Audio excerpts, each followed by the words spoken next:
On করে দিন। ভার্সিটির গেট দিয়ে ভিতরে ঢুকতেই কে যেন বলে উঠল। ওই হিরো, এদিকে আয়। বিষয়টা বুঝতে না পেরে আমি আমার মতো হাঁটতে লাগলাম। তখনই আবার পিছন থেকে বলে উঠল। কথাটা আমার কানে এসে পৌঁছাতেই আমি ওইখানে থেমে গেলাম, কারণ আমি নীল শার্ট পরে আছি। তাহলে কি আমাকে কেউ ডাকছে? আশেপাশে তাকিয়ে দেখতে লাগলাম কে ডাকছে আমায়। তখনই একদল শার্ট প্যান্ট পরা মেয়েদের দিকে চোখ পড়ল। দেখলাম ওদের মধ্যে একজন আমায় আঙ্গুল ইশারায় ডাকছে। আমাকে তো এই ভার্সিটিতে তেমন কেউ চিনে না, তাহলে এরা আমায় কেন ডাকছে? যাই গিয়ে শুনে আসি। তারপর চলে আসলাম ওদের সামনে। জি, কিছু বলবেন? ভার্সিটিতে নতুন নাকি? ওদের মধ্যে একজন। হ্যাঁ, আসলে আমি এই ভার্সিটির। থাক, আর বলতে হবে না। আচ্ছা, তোর নাম কি? তামিম আহমেদ। শোন, এই ভার্সিটির সব ছাত্রছাত্রী আমার কথায় উঠবস করে, সো আমাদের যথেষ্ট সম্মান দিয়ে চলবি, ওকে? একটু পরে দেখা যাবে কে কাকে সম্মান দেয়। যা, এখন তোর ক্লাসে যা। কিছু না বলে সোজা প্রিন্সিপাল স্যারের রুমে চলে এলাম। ইচ্ছে হয়েছে তাই ছেড়ে দিলাম। আর এই ভার্সিটিতে কার এত সাহস যে আমার নামে প্রিন্সিপাল স্যারের কাছে বিচার দিবে?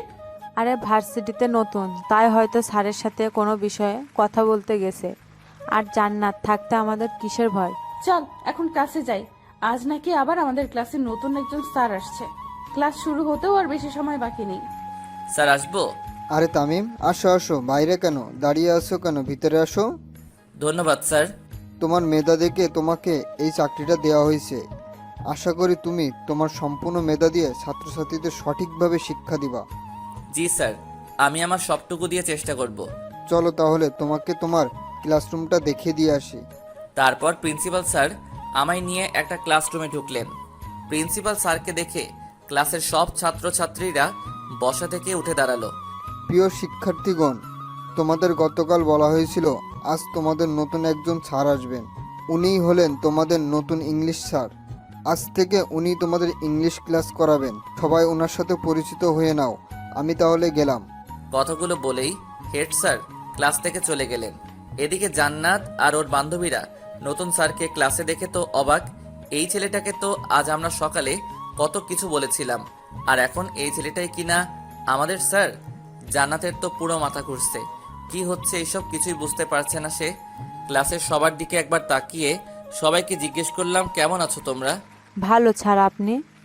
আলহামদুলিল্লাহ, আমিও ভালো আছি। তা আজ ভার্সিটিতে আমার প্রথম দিন আর আমার প্রথম ক্লাস, তাই আজকে কোনো ক্লাস করাবো না। আজকে শুধু তোমাদের সাথে পরিচয় হয়ে নিব। কাল থেকে ক্লাস করাবো। তারপর একে একে সবার নাম জিজ্ঞেস করতে শুরু করলাম। নাম জিজ্ঞেস করতে করতে একদম শেষ পর্যায়ে এসে চোখ পড়লো একটা মেয়ের দিকে। আরে, এ তো সেই মেয়ে যে একটু আগেই আমার সাথে কথা বলেছিল আর আমায় সম্মান দিয়ে চলতে বলেছিল। এখন দেখি কে কাকে সম্মান দেয়। এই মেয়ে, তুমি দাঁড়াও। আমি? হ্যাঁ তুমি। নাম কি তোমার? জান্নাত। শুধুই জান্নাত? আগে পিছে কিছু নেই? জি আছে। তাহলে পুরো নাম বলো। জান্নাত চৌধুরী। এই মেয়ে, তোমাকে আমি কখন দাঁড়াতে বললাম আর তুমি এখনো বসে আছো? Sorry sir. এইবারের মতো কিছু বললাম না, নেক্সট টাইম যেন আর এমন না হয়। এরপর সবার সাথে আরো কিছুক্ষণ কথা বলে ক্লাস থেকে বের হয়ে আসলাম। এদিকে তামিম ক্লাস থেকে বের হয়ে আসার পর জান্নাতের বান্ধবীরা ওকে বলতে শুরু করলো, আমাদের হয়তো ওই সময় ওনার সাথে এমন ব্যবহার করা ঠিক হয়নি রে। আরে তখন কে জানতো যে উনি আমাদের স্যার হবে? কিরে জান্নাত, তুই চুপ করে আছিস কেন? ব্যাটার অনেক সাহস গজিয়েছে দেখছি। আমাকে ক্লাসের সবার সামনে ধমক দেওয়া, এর সত্য আমি নিবই। না হলে আমার নামও জান্নাত না। কি করবি তুই? সময় হলেই দেখতে পাবি। ওই দিনের মতো ভার্সিটি ছুটি হলে বাসায় চলে আসলাম। বাসায় এসে কলিং বেল চাপ দিতেই আম্মু এসে দরজা খুলে দিলেন। কেমন কাটলো ভার্সিটিতে শিক্ষকতার প্রথম দিন? ভালোই। আচ্ছা, তুই গিয়ে ফ্রেশ হয়ে আয়, আমি তোর জন্য টেবিলে খাবার বাড়ছি। তারপর রুমে এসে ফ্রেশ হতে চলে গেলাম। আমি তামিম মা বাবার একমাত্র সন্তান। পড়াশোনা শেষ করে এইবার একটা বিশ্ববিদ্যালয়ে ইংলিশ টিচার হিসেবে চাকরিতে জয়েন করেছি। বাকিটা গল্পতেই জানতে পারবেন। ফ্রেশ হয়ে নিচে এসে খাওয়া দাওয়া করে আবার নিজের রুমে চলে এলাম। এইভাবে দিনটা কেটে গেল। রাতের বেলা খাবার টেবিলে বসে খাবার খাচ্ছি, এমন সময় আব্বু বললেন, তা তোমার শিক্ষকতার প্রথম দিন কেমন কাটলো? ভালোই। আচ্ছা, এখন তাহলে খেয়ে নাও। খাওয়া দাওয়া শেষ করে রুমে এসে দিলাম এক ঘুম। পরের দিন সকালবেলা ঘুম থেকে উঠে হালকা নাস্তা করে সোজা ভার্সিটিতে চলে আসলাম। ক্লাসের সময় হয়ে এলে সোজা ক্লাসে চলে আসলাম। আমাকে দেখেই ক্লাসের সব ছাত্রছাত্রীরা দাঁড়িয়ে পড়লো। তাদেরকে বসতে বলে নিজেও বসে পড়লাম। তারপর তাদের একটা পড়া বুঝিয়ে দিয়ে আরেকটা লিখে দেখাতে বললাম। হেঁটে হেঁটে সবার দিকে একবার চোখ বুলিয়ে দেখছি কে কি করছে। হঠাৎ চোখ পড়ল জান্নাত নামের মেয়েটার দিকে। দেখি ও চুপচাপ বসে আছে আর কি যেন ভাবছে। ধীর পায়ে হেঁটে ওর সামনে গিয়ে দাঁড়ালাম। এই, তুমি এইভাবে বসে আছো কেন? আর যেটা লিখতে বললাম সেটা কোথায়, দেখাও। চুপ করে বসে রইল, কিছু বলল না। কি হলো, দেখাও। পারি না। পারো না মানে? ক্লাসের সবাই পারলো, তাহলে তুমি পারবে না কেন? পড়াশোনা তো ঠিক মতো করো না, তাহলে পারবে কিভাবে? কান ধরে দাঁড়িয়ে থাকো। সাথে সাথে ক্লাসের সবাই আমার দিকে তাকালো, সাথে জান্নাতও। মনে হচ্ছে আমি কাউকে গালি দিয়েছি। কি হলো, কথা কানে যায় না? ধমক শুনে এবার আস্তে আস্তে বসা থেকে উঠে কান ধরে মাথা নিচু করে দাঁড়িয়ে রইল। তারপর আরো কিছুক্ষণ পড়ানোর পর বেল দিয়ে দিলে ক্লাস থেকে বের হয়ে আসলাম। কিরে জান্নাত, এটা কি হলো? স্যার তো দেখছি অনেক ডেঞ্জারাস রে। আজ এভাবে জান্নাতকে কান ধরে দাঁড় করিয়ে রাখলো, না জানি কবে আমাদেরও এমন শাস্তি দেয়। ওই দিনের ঘটনার জন্য স্যার হয়তো রেগে আছেন, তাই জান্নাতের সাথে এমন করছেন। শালার অনেক সাহস গজিয়েছে দেখছি। প্রথম দিন ক্লাসে ধমক দিল, তারপর আজ সবার সামনে আমায় কান ধরিয়ে দাঁড় করিয়ে রাখলো। এই ধামড়াটাকে তো একটা শিক্ষা দিতেই হবে দেখছি। কি করবি তুই? আজকেই ব্যাটার একটা ব্যবস্থা নিব। ওই দিনের মতো ভার্সিটি ছুটি হলে জান্নাত ওর বান্ধবীদের বিদায় করে বাসায় চলে আসলো। আর এসেই ওর বাবার রুমে চলে আসলো। কিরে মা, কখন আসলি? এই তো আব্বু, এখন আসলাম। তা কিছু বলবি? কয়েকদিন ধরে ইংলিশ সাবজেক্টে আমার একটু প্রবলেম আছে। আমি তো আগেই বললাম একটা স্যার রেখে দেই তোর জন্য, কিন্তু তুই তো না করে দিলি, বললি এখন লাগবে না। তখন তো আর জানি না যে এমন হবে। তা এখন কি চাস বল? ভার্সিটিতে একজন নতুন ইংলিশ স্যার এসেছেন, খুব ভালো পড়ান। ওনাকে বলো আমায় বাসায় এসে পড়াতে। স্যারের নাম কি? তামিম আহমেদ। আচ্ছা, আমি ওই স্যারের সাথে কথা বলে দেখছি। দেখছি না, এই স্যারের কাছেই আমি পড়বো, না হলে কিন্তু পড়বো না। আচ্ছা, ওই স্যারই তোকে পড়াবে। এখন রুমে গিয়ে ফ্রেশ হয়ে নে যা। তারপর জান্নাত ওর রুমে এসে ফ্রেশ হতে চলে গেল। এবার বেটা বুঝবে মজা। এদিকে জান্নাতের বাবা আমজাদ চৌধুরী ভার্সিটির প্রিন্সিপালের কাছে ফোন করে নতুন স্যারের নাম্বার নিয়ে ওই স্যারকে ফোন দিলেন। জান্নাতের বাবা এই শহরের টপ ধনীদের মধ্যে একজন। ভার্সিটির প্রিন্সিপালের সাথেও ওনার কিছুটা সম্পর্ক আছে, তাই মেয়ের বলা নতুন স্যারের নাম্বার নিতে দেরি হলো না। বাসায় এসে খাওয়া দাওয়া শেষ করে রুমে বসে বসে রেস্ট নিচ্ছি, এমন সময় মোবাইলটা বেজে উঠলো। হাতে নিয়ে দেখি একটা আননোন নাম্বার থেকে কল এসেছে। কিছুক্ষণ রিং হওয়ার পর রিসিভ করলাম। আসসালামু আলাইকুম, কে বলছেন? ওয়ালাইকুম আসসালাম। তোমার নাম কি তামিম? জি, আমার নাম তামিম, কিন্তু আপনি কে? আমাকে নিশ্চয়ই চিনবে, আমি আমজাদ চৌধুরী, জান্নাতের বাবা। আমজাদ চৌধুরীর নাম অনেকবার শুনেছি, এই শহরের নামকরা ধনীদের মধ্যে একজন, কিন্তু জান্নাত যে ওনার মেয়ে এটা জানতাম না। জান্নাত কি তাহলে আমার নামে ওর বাবার কাছে নালিশ করেছে, যার কারণে উনি আমায় ফোন দিলেন? করলে করুক, আমি তো ওর সাথে কোনো খারাপ ব্যবহার করিনি। জান্নাতের কাছ থেকে শুনলাম তুমি নাকি ওদের ভার্সিটিতে নতুন জয়েন হয়েছো আর ওদের ইংলিশ ক্লাস নাও। জি, আপনি ঠিকই শুনেছেন, কিন্তু আপনি আমায় ফোন করলেন কিসের জন্য, জানতে পারি? জান্নাতের নাকি ইংলিশ সাবজেক্ট কিছু প্রবলেম আছে, তাই ও তোমার কাছে পড়তে চাই। না করতে পারবা না কিন্তু। মেয়েটাকে আমি কথা দিয়ে ফেলেছি যে তুমি ওকে বাসায় এসে পড়াবা। আঙ্কেল, আমি সবেমাত্র ভার্সিটিতে জয়েন হলাম, কিছুদিন পর থেকে পড়ালে হয় না? যেভাবে ধরেছেন তাতে তো সোজাসুজি না করতে পারবো না, তাই এই কথা বললাম। দেখো, ও ছোটবেলা থেকে মাকে হারিয়েছে, তাই ছোট থেকে ওর কোনো কথা আমি অমান্য করিনি। তুমি প্লিজ না করো না বাবা। ওকে আঙ্কেল, আমি জান্নাতকে পড়াবো, কিন্তু আপনার বাসার ঠিকানাটা? এখানে এসে একটা বড় বাড়ি দেখতে পাবা, ওইটাই আমার বাসা। তা পড়তে কখন আসবা? সন্ধ্যা 7টার দিকে আসবো আঙ্কেল। ওকে, তাহলে রাখি, তুমি ঠিক সময়ে চলে এসো। বলেই কল কেটে দিলেন। কল কেটে দিয়ে মেয়ের রুমে গিয়ে খবরটা দিয়ে আসলেন আমজাদ সাহেব। খবরটা পেয়ে তো জান্নাত বেজায় খুশি।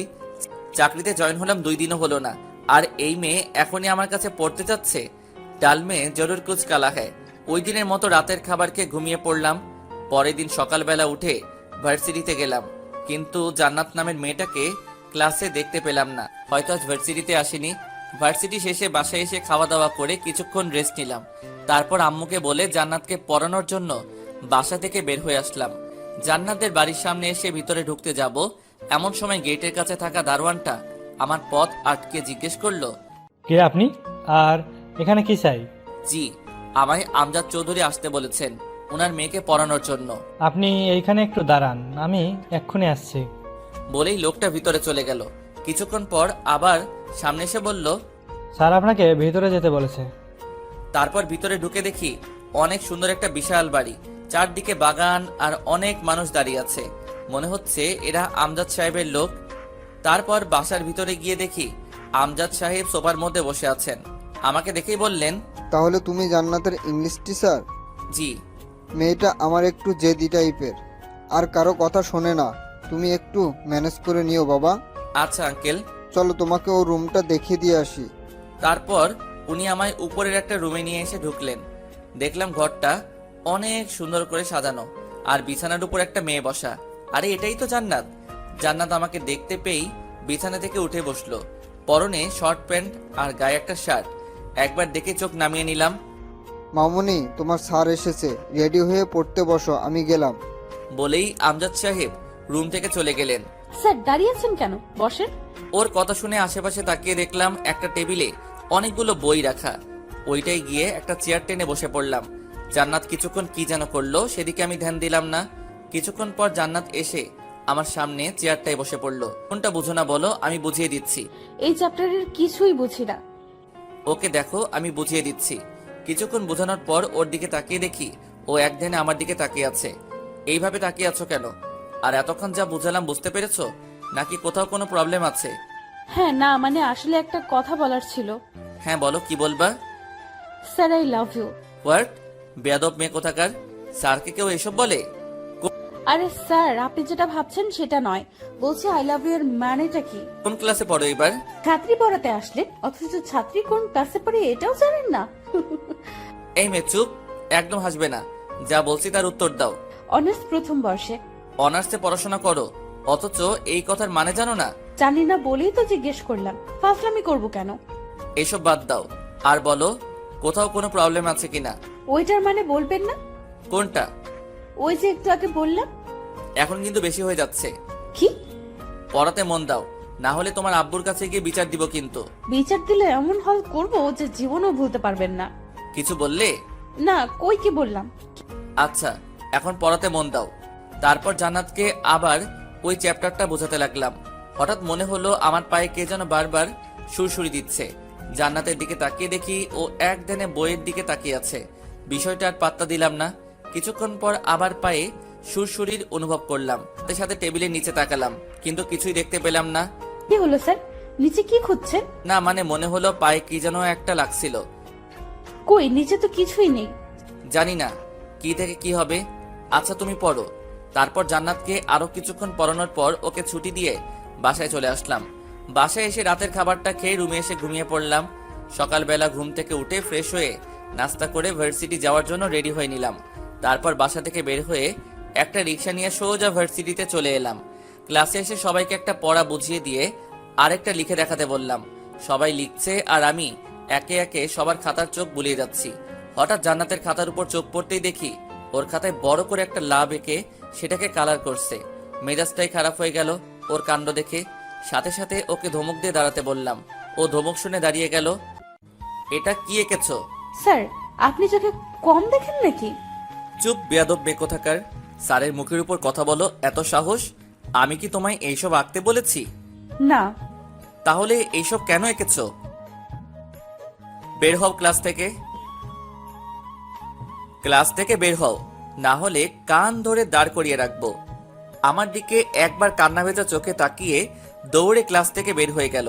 কিছুক্ষণ পর ক্লাস ছুটির বেল বেজে উঠলে সবাইকে কালকের জন্য একটা পড়া দিয়ে ক্লাস থেকে বের হয়ে আসলাম। এইভাবে সারাদিন একের পর এক ক্লাস করাতে করাতে ভার্সিটি ছুটি হয়ে গেল। বাসায় এসে ফ্রেশ হয়ে খাওয়া দাওয়া করে দিলাম এক ঘুম। এদিকে জান্নাত ভার্সিটি শেষে বাসায় এসে নিজের রুমে ঢুকেই দরজা লাগিয়ে দিয়ে তামিমের আচরণের জন্য কান্না করতে লাগলো। আজ পর্যন্ত যেখানে তার বাবাও তাকে ধমক দিয়ে কথা বলেননি, সেখানে ওই স্যারটা কিনা আমায় ক্লাসের সবার সামনে ক্লাস থেকে বের করে দিল। আসুক বেটা আজকে, আজ ওর একটা ব্যবস্থা করেই ছাড়বো। এই জান্নাত যে কি জিনিস বেটাকে বুঝিয়ে দিব আজ, এটা ভাবতে থাকে। বিকেলবেলা ঘুম ভাঙলে উঠে অজু করে মসজিদে গিয়ে নামাজ পড়ে কিছুক্ষণ বাহিরে হাঁটাহাঁটি করে আবার বাসায় চলে আসলাম। ঘড়িতে তাকিয়ে দেখি 7টা বাজতে আর বেশি সময় বাকি নেই। তাই রেডি হয়ে জান্নাতকে পড়ানোর জন্য বাসা থেকে বের হয়ে এলাম। কিছুক্ষণ হাঁটার পর জান্নাতের বাড়ির সামনে চলে এলাম। গেট খুলে দারোয়ান আমায় ভিতরে ঢুকিয়ে আবার গেট লাগিয়ে দিল। বাসার ভিতরে যাওয়ার জন্য পা বাড়াতে যাব এমন সময় সামনে তাকিয়ে দেখি একটা ছেলে একটা লোককে মাটিতে ফেলে উড়াধুরা মাইর মারছে, আর তাদেরকে ঘেরাও করে আছে কালো কোট পরা কয়েকটা বডিগার্ডের মতো লোক। ভুল বাড়িতে চলে আসলাম নাকি? না, গতকালকের বাড়িতেই তো এসেছি, কিন্তু ওই ছেলেটা ওই লোকটাকে মারছে কেন? হঠাৎ ওই ছেলেটা আমার দিকে ঘুরে তাকালো। ছেলেটাকে দেখেই ভয়ে আমার হাত পা কাঁপতে শুরু করলো। এইখানে কি করছে? আরে এ তো রাসেল, এই শহরের নামকরা একজন গুন্ডা। হঠাৎ দেখলাম রাসেল ছেলেটার হাতে থাকা হকি স্টিক নিয়ে আমার দিকে এগিয়ে আসছে। আল্লাহ, এ আমার দিকে আসছে কেন? মারবে না তো? এই, কে তুই? আর এইখানে কি চাই? না মানে আসলে আমি যা বলার সোজাসুজি বল, এত তোতলাচ্ছিস কেন? ভাইয়া, উনি আমার স্যার, আমায় পড়াতে এসেছেন। কিছু বলার আগে কে যেন কথাটা বলে উঠলো। চারপাশে তাকিয়ে কাউকে দেখতে না পেয়ে উপরের দিকে তাকাতেই দেখলাম জান্নাত ও রুমের বারান্দায় দাঁড়িয়ে আছে। হয়তো জান্নাতই কথাটা বলেছে, কিন্তু জান্নাত উনাকে ভাইয়া বলল কেন? তার মানে কি রাসেল জান্নাতের ভাই? ও সরি, আসলে আমি চিনতে পারিনি, প্লিজ কিছু মনে করবেন না। না না, ঠিক আছে, আমি কিছু মনে করিনি। আচ্ছা, আপনি তাহলে ভিতরে যান। আচ্ছা, কিন্তু আপনি এই লোকটাকে মারছেন কেন? এই লোকটা জান্নাতের কলেজের স্যার। জান্নাত কলেজে থাকতে এই লোকটা একবার জান্নাতকে বকেছিল, সেটার শোধ নিচ্ছি আজকে। সে তো অনেক আগের ঘটনা, তার জন্য ওনাকে আজ শাস্তি দিচ্ছেন? আসলে আমি এই কয় মাস দেশের বাইরে ছিলাম, তাই বেটাকে কিছু করতে পারিনি। গতকাল রাতে দেশে ফিরলাম, আর এসেই একে ধরে নিয়ে আসলাম। কিন্তু উনি তো জান্নাতের স্যার, আর স্যার হয়ে স্টুডেন্টকে বকা দিতেই পারেন, এটা তো স্বাভাবিক। স্যার হোক আর যেই, আমার বোনকে কেউ বকা দিলে বা ওর ওপর কথা বললে ওরও এমন হাল করব যেমন এর করেছি। তাহলে নেক্সটে মনে হয় আমার নামই আগে। কিছু বললেন স্যার? হ্যাঁ, না মানে কই কি বললাম, কিছু না। আচ্ছা, আর আপনি এতক্ষণ ধরে এইখানে দাঁড়িয়ে আছেন কেন? যান ভিতরে যান। আচ্ছা। তারপর ভিতরে ঢুকে দেখি বাসায় কেউ নেই, তাই সোজা জান্নাতের রুমে চলে এলাম। আমাকে আসতে দেখে জান্নাত একটা চেয়ার টেনে আমায় বসতে বলল। আমি কিছু না বলে বসে পড়লাম। জান্নাতও আমার সামনের চেয়ারে এসে বসে পড়ল। আচ্ছা রাসেল যে, উনি তোমার কি হন? ভাইয়া। কেমন ভাইয়া? কেমন আবার, আপন ভাইয়া। আমরা এক ভাই এক বোন, উনি বড় আর আমি ছোট। খাইসা মারে, রাসেল জান্নাতের আপন ভাই হয়? এটা আজ জানলাম। জান্নাতের সম্পর্কেও তেমন কিছু জানি না। কিছু না জেনেই মেয়েটাকে পড়াতে চলে আসলাম। না জানি কপালে কি দুঃখ আছে। ওর ভাই যদি জানতে পারে আমি জান্নাতকে 1 দিন না 2 দিন না 3 দিন বকেছি, তাহলে আমার কি হবে? কি হলো স্যার, এত কি ভাবছেন? আজ পড়াবেন না? পড়াবো। আচ্ছা জান্নাত, একটা কথা বলি। কি কথা বলেন? ভার্সিটিতে এত স্যার থাকতে তুমি আমার কাছে কেন পড়তে চাইলা? তোমাকে যে শিক্ষা দেব তাই। কি হলো, চুপ করে আছো কেন, বলো। আসলে স্যার, প্রথম দিন আপনার ক্লাস করেই বুঝতে পেরেছিলাম যে আপনি স্যার হিসেবে ইংলিশে খুব ভালো। তার জন্যই আব্বুকে বলে আপনাকে আমার হোম টিচার বানিয়ে নিলাম। ও আচ্ছা, এখন পড়ো। কি পড়বো? গতকাল যে চ্যাপ্টারটা বুঝিয়েছিলাম, বুঝেছো? একটু একটু। আচ্ছা, আজকে আবার ওটা বুঝাচ্ছি, খেয়াল করো। কিছুক্ষণ পর বুঝেছো তাহলে? আরেকবার বোঝালে ভালো হয়। ওকে, খেয়াল করো আবার। কিছুক্ষণ বোঝানোর পর, আর কোথাও কোনো প্রবলেম আছে? স্যার, এই চ্যাপ্টারের কিছুই বুঝি না। বুঝবে কিভাবে? হ্যাঁ, পড়াশোনায় তো মন নেই, সারাক্ষণ শুধু ফাইজলামি। স্যার, আমায় ধমক দিয়ে কথা বলবেন না বলে দিলাম। এই, তুমি আমায় হুমকি দিচ্ছ? হ্যাঁ, ছাত্রী হয়ে স্যারের সাথে এইভাবে কথা বলতে লজ্জা করে না? বেয়াদব মেয়ে কোথাকার। ওই শালা চুপ, আর একটাও কথা বলবি না। অনেক শুনেছি তোর বক বক, আর নয়। নিজেকে কি ভেবেছিস? হ্যাঁ, যখন তখন আমায় ধমক দিয়ে কথা বলবি আর আমি কিছুই বলবো না? আমার শার্টের কলার চেপে ধরে, এই, এটা কেমন অসভ্যতা? ভুলে যেও না আমি তোমার স্যার, সম্মান দিয়ে কথা বলো, না হলে কি করবি তুই? হ্যাঁ, আমি কিন্তু তোমার আব্বুর কাছে তোমার নামে বিচার দিব। ভাইয়া যে একটা লোককে মারতেছে দেখেছেন? উনি তো, হ্যাঁ, উনি আমার কলেজের স্যার। আর এটাও নিশ্চয়ই জেনে গেছেন যে ভাইয়া ওই স্যারকে কেন মারতেছে। এখন আপনিও আমার স্যার, যদি ভাইয়ার কাছে আপনার নামে বিচার দেই তো কি হবে ভাবতে পারছেন? মানে তুমি কেন আমার নামে বিচার দিবে? আমি কি করেছি? এই যে আপনার ভার্সিটির প্রথম ক্লাস থেকে শুরু করে এই পর্যন্ত আমায় কতবার ধমক দিয়েছেন আর বকা দিয়েছেন হিসাব আছে? স্যার হিসেবে তো তোমায় বকা দিতেই পারি, তাই না? এইখানে তোমার ভাইয়ার কাছে বিচার দেওয়ার কি আছে? ওকে, বিচার দিব না, তবে এর জন্য আপনাকে আমার একটা শর্ত মানতে হবে। কি শর্ত? এখন থেকে আপনাকে আমার সব কথা মেনে চলতে হবে। রাজি? এটা আবার কেমন কথা? তাছাড়া স্যার হিসেবে আমি তোমায় একটু বকা দিতেই পারি, এর জন্য। আমি এত কথা শুনতে চাচ্ছি না, আমার শর্তে রাজি কি না সেটা বলেন। আরে ওকে, রাজি হওয়া লাগবে না, আমি ভাইয়ার কাছে গিয়ে আপনার নামে একটু প্রশংসা করে আসি। এই না না, আমি রাজি তো। আমার সব কথা মেনে চলতে হবে কিন্তু। ওকে। তাহলে আজ থেকে আমায় আর বকা দিতে পারবেন না, বলে দিলাম। আচ্ছা, এখন বই বের করো। তারপর জান্নাত বই নিয়ে এসে আমার সামনের চেয়ারে বসে পড়লো। আজ কোন চ্যাপ্টার পড়াবো বলো? এই চ্যাপ্টার। ওকে, খেয়াল করো। তারপর জান্নাতকে ওই চ্যাপ্টারটা ভালো করে বোঝাতে লাগলাম। একসময় ওর দিকে চোখ পড়তে দেখি ও এক ধ্যানে আমার দিকে তাকিয়ে আছে। প্রথমবার ডাকলাম, বাট কোনো রেসপন্স নেই। দ্বিতীয়বার টেবিলে থাকা স্কেলটা দিয়ে ওর হাতে একটা বসিয়ে দিলাম। সাথে সাথে সে হকচকিয়ে উঠল। কি হলো স্যার, আপনি আমায় মারলেন কেন? মারবো না তো কি করব? এতক্ষণ ধরে পড়াচ্ছি, অথচ তুমি বইয়ের দিকে না তাকিয়ে আমার দিকে হাবলির মতো তাকিয়ে আছো। এমন করলে পড়া মাথায় ঢুকবে কিভাবে? কি কি বললেন? আমি হাবলি? দাঁড়ান, আমি এক্ষুনি গিয়ে ভাইয়ের কাছে আপনার নামে বিচার দিব। আরে আরে, এইখানে ভাইয়াকে টানছো কেন? স্যার হয়ে তো তোমাকে মারার অধিকার আমার আছেই। একটু আগে আপনি আমায় কি বললেন মনে নেই? কি বললাম? এই যে এখন থেকে আপনি আমার সব কথা শুনবেন, আর এটাও বলেছেন যে আমায় আর কখনো বকা দিবেন না, আর সেখানে আপনি আমায় মেরে বসলেন। দেখো, আমি আর কোনো কথা শুনবো না, আমি গেলাম ভাইয়ার কাছে বিচার দিতে। এই না, প্লিজ এমন করো না। আমার ভুল হয়ে গেছে, প্লিজ এইবারের মতো মাফ করে দাও। আর কখনো তোমায় মারবো না, সত্যি। শেষে কিনা স্যার হয়ে ছাত্রীর কাছে মাপ চাইতে হচ্ছে। হাইরে কপাল। মনে থাকবে তো? হ্যাঁ হ্যাঁ, মনে থাকবে। আচ্ছা, এবার পড়ান। তারপর ওকে আবার সে আগের চ্যাপ্টার পড়াতে শুরু করলাম। কিছুক্ষণ পর জান্নাতের দিকে চোখ পড়তেই দেখি সে আবার আমার দিকে এক ধ্যানে তাকিয়ে আছে। বুঝতেছি না এই মেয়ে বারবার আমার দিকে এইভাবে তাকিয়ে থাকে কেন। এখন কিছু বলাও যাবে না, বললে আবার ওর ভাইয়ের কাছে বিচার দিয়ে বসবে। কি পড়ালাম এতক্ষণ, বুঝেছো? এক ধ্যানে আমার দিকে তাকিয়ে আছে। কি হলো, এইভাবে তাকিয়ে আছো কেন? ওর চোখের সামনে হাত নাড়িয়ে হ্যাঁ, না আসলে কিছু বলছেন? বলছি, এতক্ষণ যা পড়ালাম তা বুঝেছো নাকি কোথাও বুঝতে সমস্যা আছে? কিছুই তো বুঝিনি। ভীষণ রাগ হলো, তবু নিজেকে কন্ট্রোল রেখে ঠান্ডা গলায় বললাম, এতক্ষণ ধরে বোঝালাম অথচ কিছুই বুঝোনি। ধ্যান কোথায় থাকে তোমার? আপনার দিকে। কি? মানে আসলে বলতে চেয়েছি আপনার মুখের দিকেই তাকিয়েছিলাম আর বোঝার চেষ্টা করছিলাম। আমার মুখের দিকে তাকিয়ে থাকলে হবে না, বইয়ের দিকে খেয়াল করতে হবে। হুম দেখো আবার। কিছুক্ষণ পর, এবার বুঝতে পেরেছো? কিছুটা।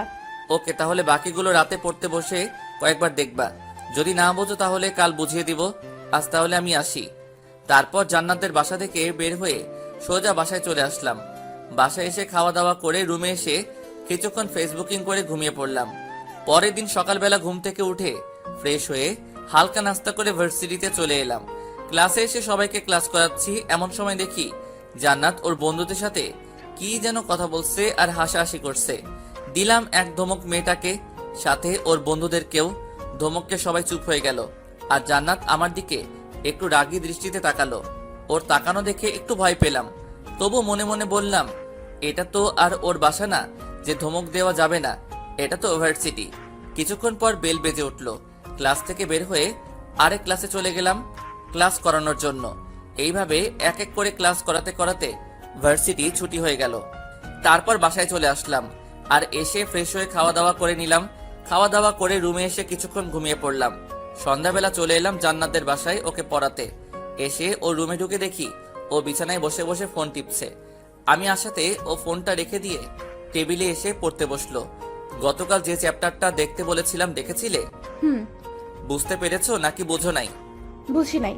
আচ্ছা, তুমি ইন্টারে কি পেয়েছিলে? এ প্লাস। এ প্লাস পেয়েছো, অথচ এখনো ইংলিশ কিছুই বোঝো না? বুঝলে তো ভালোই হতো, আপনাকে আর কষ্ট করে এখানে আসতে হতো না। আচ্ছা বাদ দাও, আজকে অন্য চ্যাপ্টার পড়াবো। বই বের করো। কিছু না বলে বই এগিয়ে দিল। সম্পূর্ণ ধ্যান বইয়ের দিকে রাখবা, যাতে কোনো কিছু বুঝতে অসুবিধা না হয়। তারপর জান্নাতকে কিছুক্ষণ চ্যাপ্টারটা বুঝিয়ে ওইখান থেকে কয়েকটা প্রশ্ন লিখে দিয়ে ওকে উত্তর লিখে দিতে বললাম। কলম মুখে নিয়ে একটু পরপর কামড়াচ্ছে, কিন্তু উত্তর আর লিখতে পারছে না। পাশে থাকা বইটা দিয়ে ওর মাথায় মেরে বসলাম। এইগুলো তো আজকেই ক্লাসে করালাম, ক্লাসে বসে গল্প করলে পড়া বুঝবে কিভাবে? সাথে সাথে ওর চেয়ার থেকে উঠে এসে আমার কলার চেপে ধরলো আর বলতে লাগলো, এই শালা, স্যার হয়েছিস বলে যখন তখন আমায় মারবি বকবি আর আমি কিছুই বলবো না, তাই না? ক্লাসেও প্রতিদিন আমায় বকা দিস, আবার এখানেও এসে আমায় বকা দিস। আমায় কি পেয়েছিস তুই? হ্যাঁ, এই এটা কেমন অসভ্যতা? আমি তোমার স্যার। রাখ তোর স্যার। আমার সামনে এত স্যারগিরি দেখাতে আসবি না, না হলে ভাইয়াকে বলে এমন থলাই খাওয়াবো যে জীবনেও বিছানা থেকে উঠে দাঁড়াতে পারবি না। ওর কথায় এতক্ষণ ভয় না পেলেও ওর ভাইয়ের কথা শুনতেই ভয়ে টুপ গিলতে লাগলাম। যে ডেঞ্জারাস লোক জান্নাতের কথায় সত্যি সত্যি মেরে বিছানায় শুয়ে দিতে পারে। কি ভাইয়াকে ডাক দিব? না না, এখন ভয় পাচ্ছেন কেন? কই ভয় পাচ্ছি? তুই পড়তে বসো, এমনিতেই আজ বেশি পড়া হয়নি। আজ পড়াও হবে না। তাহলে আমি চলে যাই? যাওয়াও যাবে না। তাহলে কি করব? একটা চেয়ার টেনে আমার সামনাসামনি এসে বসে পড়লো। আমার চোখের দিকে তাকান। কেন? তাকাতে বলছি না? ভয়ে ওর দিকে মুখ তুলে তাকালাম। আমার চোখের দিকে তাকান। তাকালাম। কিছু দেখতে পাচ্ছেন? চোখের ভিতর কালো মণি। উফ, আমি সেটা বলিনি। অন্য কিছু দেখতে পাচ্ছেন না? চোখের ভিতরে আর কি থাকবে? ভালোবাসার নজরে তাকিয়ে দেখেন, সব বুঝে যাবেন। ওর কথা শুনে বুঝতে বাকি রইল না যে ও কি বলতে চাচ্ছে, কিন্তু এটা তো সম্ভব নয়, কারণ ও আমার ছাত্রী। কি হলো, চুপ করে আছেন কেন? আমার একটা কাজ আছে, আমি গেলাম বলেই দরজার সামনে আসতে না আসতেই পিছন থেকে জান্নাত ডাক দিয়ে দাঁড়াতে বলল। আমিও দাঁড়িয়ে গেলাম। চেয়ার থেকে উঠে আমার একদম কাছে চলে আসলো আর তার দুই হাত দেয়ালে দুই পাশে রেখে আমায় ওর হাতের মধ্যে বন্দি করে ফেললো। এই কি করছো এইসব? আমাকে ভালো লাগে না আপনার? দেখো, আমি তোমার স্যার, আর সরো। চুপ, আর একটাও কথা শুনতে চাই না। আমি কি চাচ্ছি সেটা আপনি ভালো করেই বুঝতে পেরেছেন, আর আমি যে জিনিসের উপর চোখ রাখি সেটা যে কোনো মূল্যে আদায় করে নিই। আমার কাজ আছে, আমায় যেতে দাও প্লিজ। এত কাজ কিসের? আমাকে ভালো লাগে না বুঝি? দেখো, তুমি কিন্তু বাড়াবাড়ি করছো। কি বাড়াবাড়ি করলাম? এমন করলে আমি কিন্তু আর তোমাকে পড়াতে আসবো না। সাথে সাথে আমার কলারটা চেপে ধরে আমার মুখের কাছে ওর মুখ এনে বলল, মেরে একদম হাত পা ভেঙে দিব ভাইয়াকে বলে। ওকে, ডাক দাও তোমার ভাইয়াকে। ভাইয়া। সাথে ওর মুখ চেপে ধরলাম। ভুল হয়ে গেছে আমার, প্লিজ ভাইয়াকে ডাক দিও না। তাহলে একটা কিস দেন। হোয়াট? পাগল নাকি? আমি এসব পারবো না। না পারলে আর কি করার, ভাইয়া এখন উপরেই আছে, মায়ের খাওয়ার জন্য রেডি থাকুন। কিছু বলতে যাব এমন সময় কারো জুতার আওয়াজ শুনে বুঝতে পারলাম কেউ নিশ্চয়ই উপরে আসছে। রাসেল ভাই নয় তো? আল্লাহ বাঁচিয়ে রেখো লোকটার কাছ থেকে। এদিকে জান্নাত আমার অবস্থা দেখে শয়তানি হাসি হাসছে। কিছুক্ষণ পর কেউ একজন দরজার কাছে এসে টুকা দিয়ে বলল, জান্নাত, আমায় ডেকেছিস? কোনো সমস্যা? দরজা খোল, আমি ভিতরে আসবো। কণ্ঠটা শুনে বুঝতে বাকি রইল না যে লোকটাকে। এতক্ষণ ধরে যার ভয় পাচ্ছিলাম সে এসেই পড়েছে। কথায় আছে না, যেখানে বাঘের ভয় সেখানে সন্ধ্যা হয়। বোন, দরজা খোল, চুপ করে আছিস কেন? কি ভাইয়ের কাছে আপনার নামে বিচার দিব? আমি কি করলাম যে তুমি আমার নামে বিচার দিবা? ওই যে আমায় সবসময় ধমকান। বললাম তো আর ধমকাবো না। এটা বললে হবে না, যা চেয়েছি সেটা দিতে হবে, না হলে দরজা খুলে ভাইয়াকে সব বলে দিব। কি দিব বলো? পাপ্পি। দেখো জান্নাত, আমি তোমার স্যার, আমাদের মধ্যে। আমি এত কিছু শুনতে চাচ্ছি না। আপনি দিবেন নাকি আমি ভাইয়াকে সব বলে দিব? আরে কেন আমার সাথে এমন করছো? আমি কি ক্ষতি করেছি তোমার? ভালোবাসি যে তাই। এখন বেশি কথা না বলে যেটা চেয়েছি সেটা দিয়ে দেন, না হলে আমি কি করতে পারি বুঝতেই পারছেন। জান্নাত, বোন আমার, কি হয়েছে তোর? কথা বলছিস না কেন? বুঝেছি, এইভাবে কাজ হবে না। ওকে, আমি ভাইয়াকে আপনার কথা বলে দেই। তারপর জান্নাত যেই দরজা খুলতে যাবে তখনই আমি ওর হাতটা ধরে ফেলি আর ওকে কাছে টেনে ওর গালে একটা কিস করে দেই। আমি এটা চাইনি। এর চেয়ে বেশি আমি আর কিছু পারবো না, প্লিজ একটু বোঝার চেষ্টা করো প্লিজ। কি রে, সেই কখন থেকে ডাকছিস, শুনতে পাস না? না মানে আসলে স্যারের সাথে একটা বিষয় নিয়ে কথা বলতেছিলাম, তাই হয়তো শুনি নাই। তাহলে আমায় ডাকলি কেন? কোথায় ডাকলাম? তুমি হয়তো ভুল শুনেছ।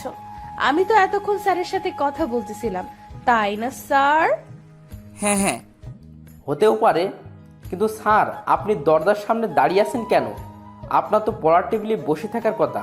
হ্যাঁ আসলে পড়া শেষ, তাই চলে যাচ্ছিলাম। এমন সময় জান্নাত আমায় যেতে না দিয়ে কয়েকটা প্রশ্ন করলো পড়ার বিষয়ে, তাই এতক্ষণ এইখানে দাঁড়িয়েছিলাম। ও আচ্ছা, বোনটা আমার ইংলিশ একটু কম বুঝে, কিন্তু আপনি ওকে ভালো করে বুঝাবেন। আচ্ছা, টেবিলে ওই স্কেল দিয়ে কি করেন? এই খাইছে রে, এখন যদি জান্নাত ওনাকে সব বলে দেয় তাহলে নিশ্চয়ই আমাকেও আজ ওই দিনে লোকটার মতো ধরে মারা শুরু করবে। আল্লাহ বাঁচাও। ওই স্কেল দিয়ে কি করিস জান্নাত? তেমন কিছু না, পড়ার সময় স্কেলটা স্যার হাতে নিয়ে থাকেন আর কি। হাতে নিয়েই থাকেন নাকি তাকে মারেনও? শোনেন স্যার, বোনটা আমার খুব আদরের। ছোট থেকে আজ পর্যন্ত ওর গায়ে একটু আজ পর্যন্ত লাগতে দেয়নি। যেই আমার বোনের মুখের উপর কেউ কথা বলেছে তাকে মেরে একদম অবস্থা কাহিল করে ফেলতাম। এমনকি অনেক স্যারদের চাকরিও কেড়ে নিয়েছি এর জন্য। এই প্রথম জান্নাত কোনো স্যারের কাজে নিজে থেকে পড়তে চেয়েছে বলেই বাবা ওকে আপনার কাছে পড়াচ্ছেন। তবুও আপনাকে বলে রাখি, ভুলেও আমার বোনের মুখের উপর কোনো কথা বলবেন না। ও যেভাবে বলবে সেভাবেই পড়াবেন। যদি শুনি এর একটু এদিক সেদিক হয় তাহলে আপনার কপালে দুঃখ আছে বলে দিলাম। এটা হুমকি দিচ্ছে নাকি সাবধান করছে? কোনো সমস্যা হলে ভাইয়াকে বলবি, কেমন? আমি তাহলে আসি। বলেই রুম থেকে বেরিয়ে গেলেন। আমিও দরজা খুলে পেয়ে চলে আসতে যাব, এমন সময় জান্নাত আমার হাত ধরে ফেলে। আপনি কোথায় যাচ্ছেন? না মানে পড়ানো তো শেষ, তাই আমি আর থেকে কি করব? আপনাকে আমি যেতে বলেছি? না, তবে পড়ানো যেহেতু শেষ তাই চলে যাচ্ছি। একটু আগে ভাইয়া কি বলে গেল শুনেন নাই? কি বলেছিলেন? এই যে আমার মুখের উপর কোনো কথা বলবেন না, আমি যেভাবে বলবো সেভাবেই পড়াবেন। কিন্তু এখন তো পড়ানো শেষ, তাহলে আর থেকে কি করব? আমার বাসায় অনেক কাজ আছে, প্লিজ আমায় যেতে দাও। কিছুক্ষণ ভেবে ওকে যান, তবে কাল একটু তাড়াতাড়ি পড়াতে আসবেন, দেরি করবেন না কিন্তু। না হলে না না, দেরি করব না, তাড়াতাড়ি চলে আসবো। মনে থাকে জানো। তারপর আর কথা না বাড়িয়ে দরজা খুলে জান্নাতের রুম থেকে বের হয়ে আসলাম। সিঁড়ি বেয়ে নিচে নেমে আসতেই আঙ্কেল আমায় ডাক দিলেন। দেখি উনি সোফায় বসে আছেন। হেঁটে হেঁটে ওনার সামনে গিয়ে দাঁড়ালাম। তা বাবা, জান্নাত ঠিকমতো পড়ছে তো? জি আঙ্কেল।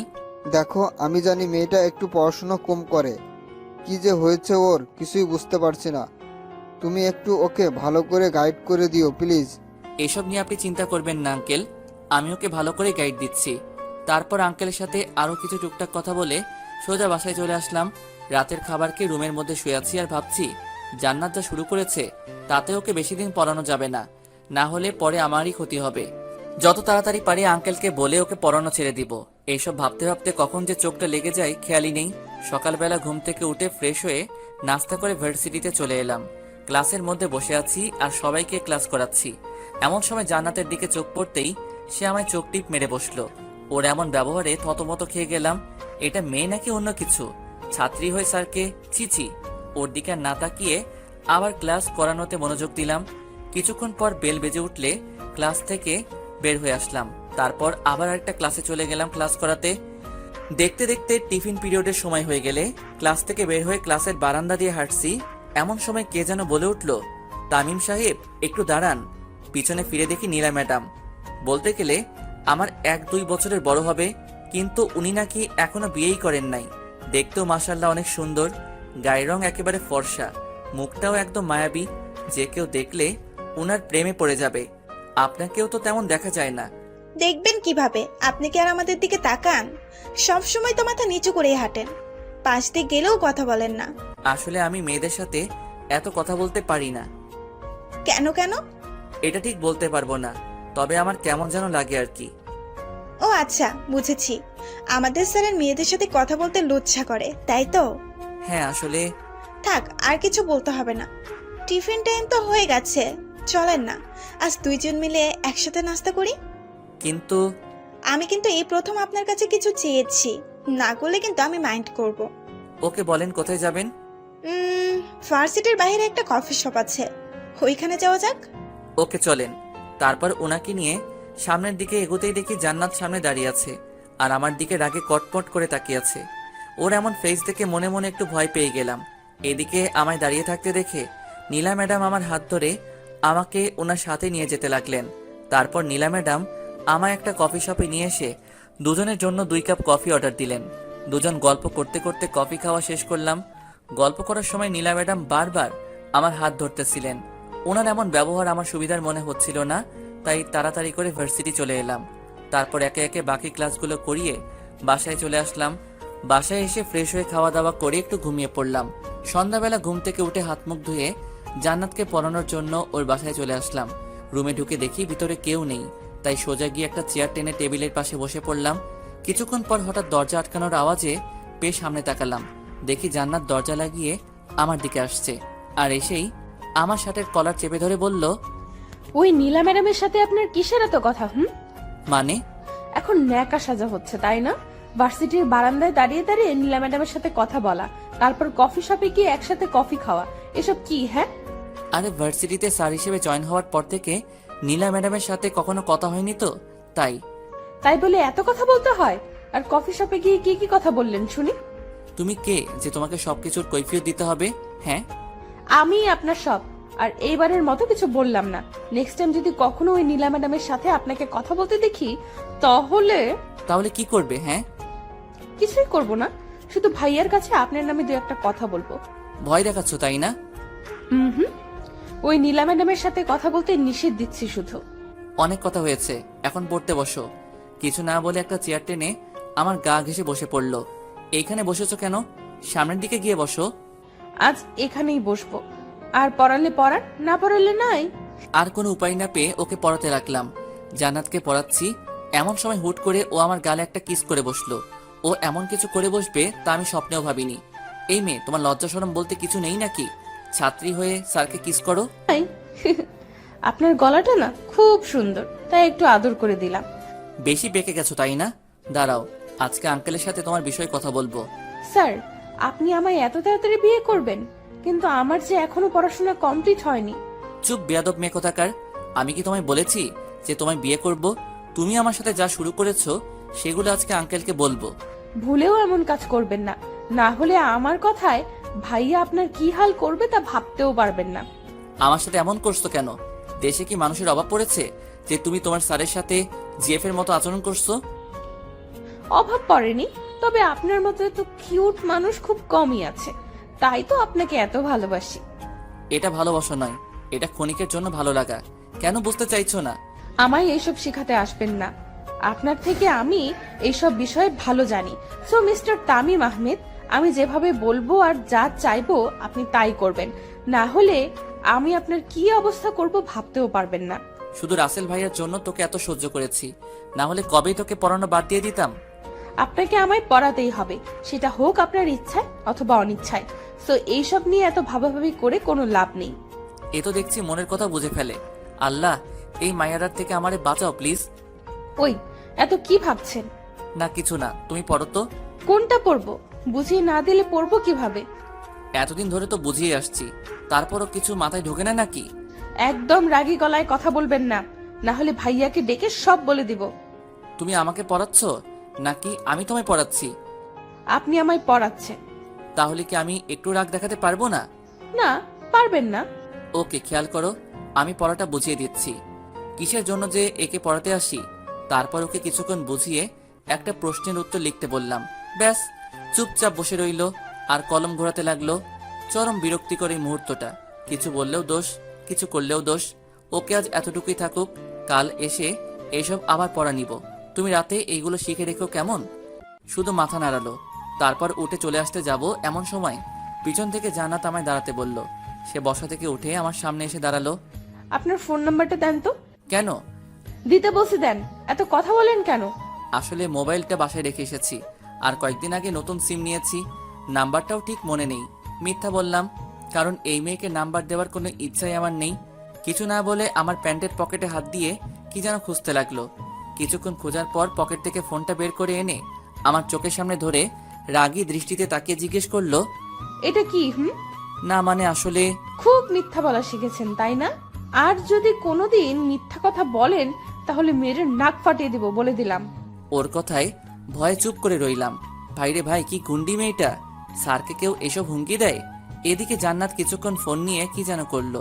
তারপর আবার ফোনটা আমার পকেটে ঢুকিয়ে দিল। রাতে ফোন দিলে ফোন ধরবেন ওকে? আমি কেন তোমায় ফোন ধরবো? ধরতে হবেই, না হলে কপালে দুঃখ আছে। দেখো, তুমি আমার ছাত্রী আর আমি তোমার স্যার। আমাদের মধ্যে এছাড়া অন্য কোনো সম্পর্ক হবে না। সময় হলে এমনিতেই হয়ে যাবে। আর কিছু না বলে জান্নাতের বাসা থেকে বের হয়ে আসলাম। জানি এই মেয়ের সাথে কথা বলে লাভ হবে না। বাসায় এসে ফ্রেশ হয়ে রুমে বসে আছি। কিছুক্ষণ পর আম্মু এসে রাতের খাবারের জন্য ডাক দিয়ে গেলেন। তারপর নিচে গিয়ে খাওয়া দাওয়া করে আবার উপরে চলে আসলাম। রুমে এসে দেখি ফোনের স্ক্রিন থেকে আলো জ্বলছে। কাছে গিয়ে দেখি জান্নাত নামে সেভ করা একটা নাম্বার থেকে কল এসেছে। বুঝতে বাকি রইল না যে কে কল করেছে। প্রথমবার ধরলাম না, কল কেটে গেলে সাথে সাথে আবার কল চলে আসলো।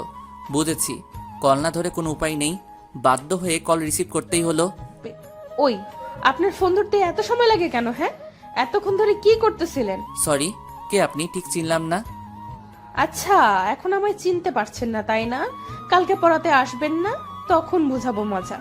আরে আরে, আমি তো মজা করছিলাম। আমিও। আচ্ছা, রাতে খেয়েছেন? হুম। আমি খেয়েছি কিনা জানতে চাইবেন না? জেনে কি করব?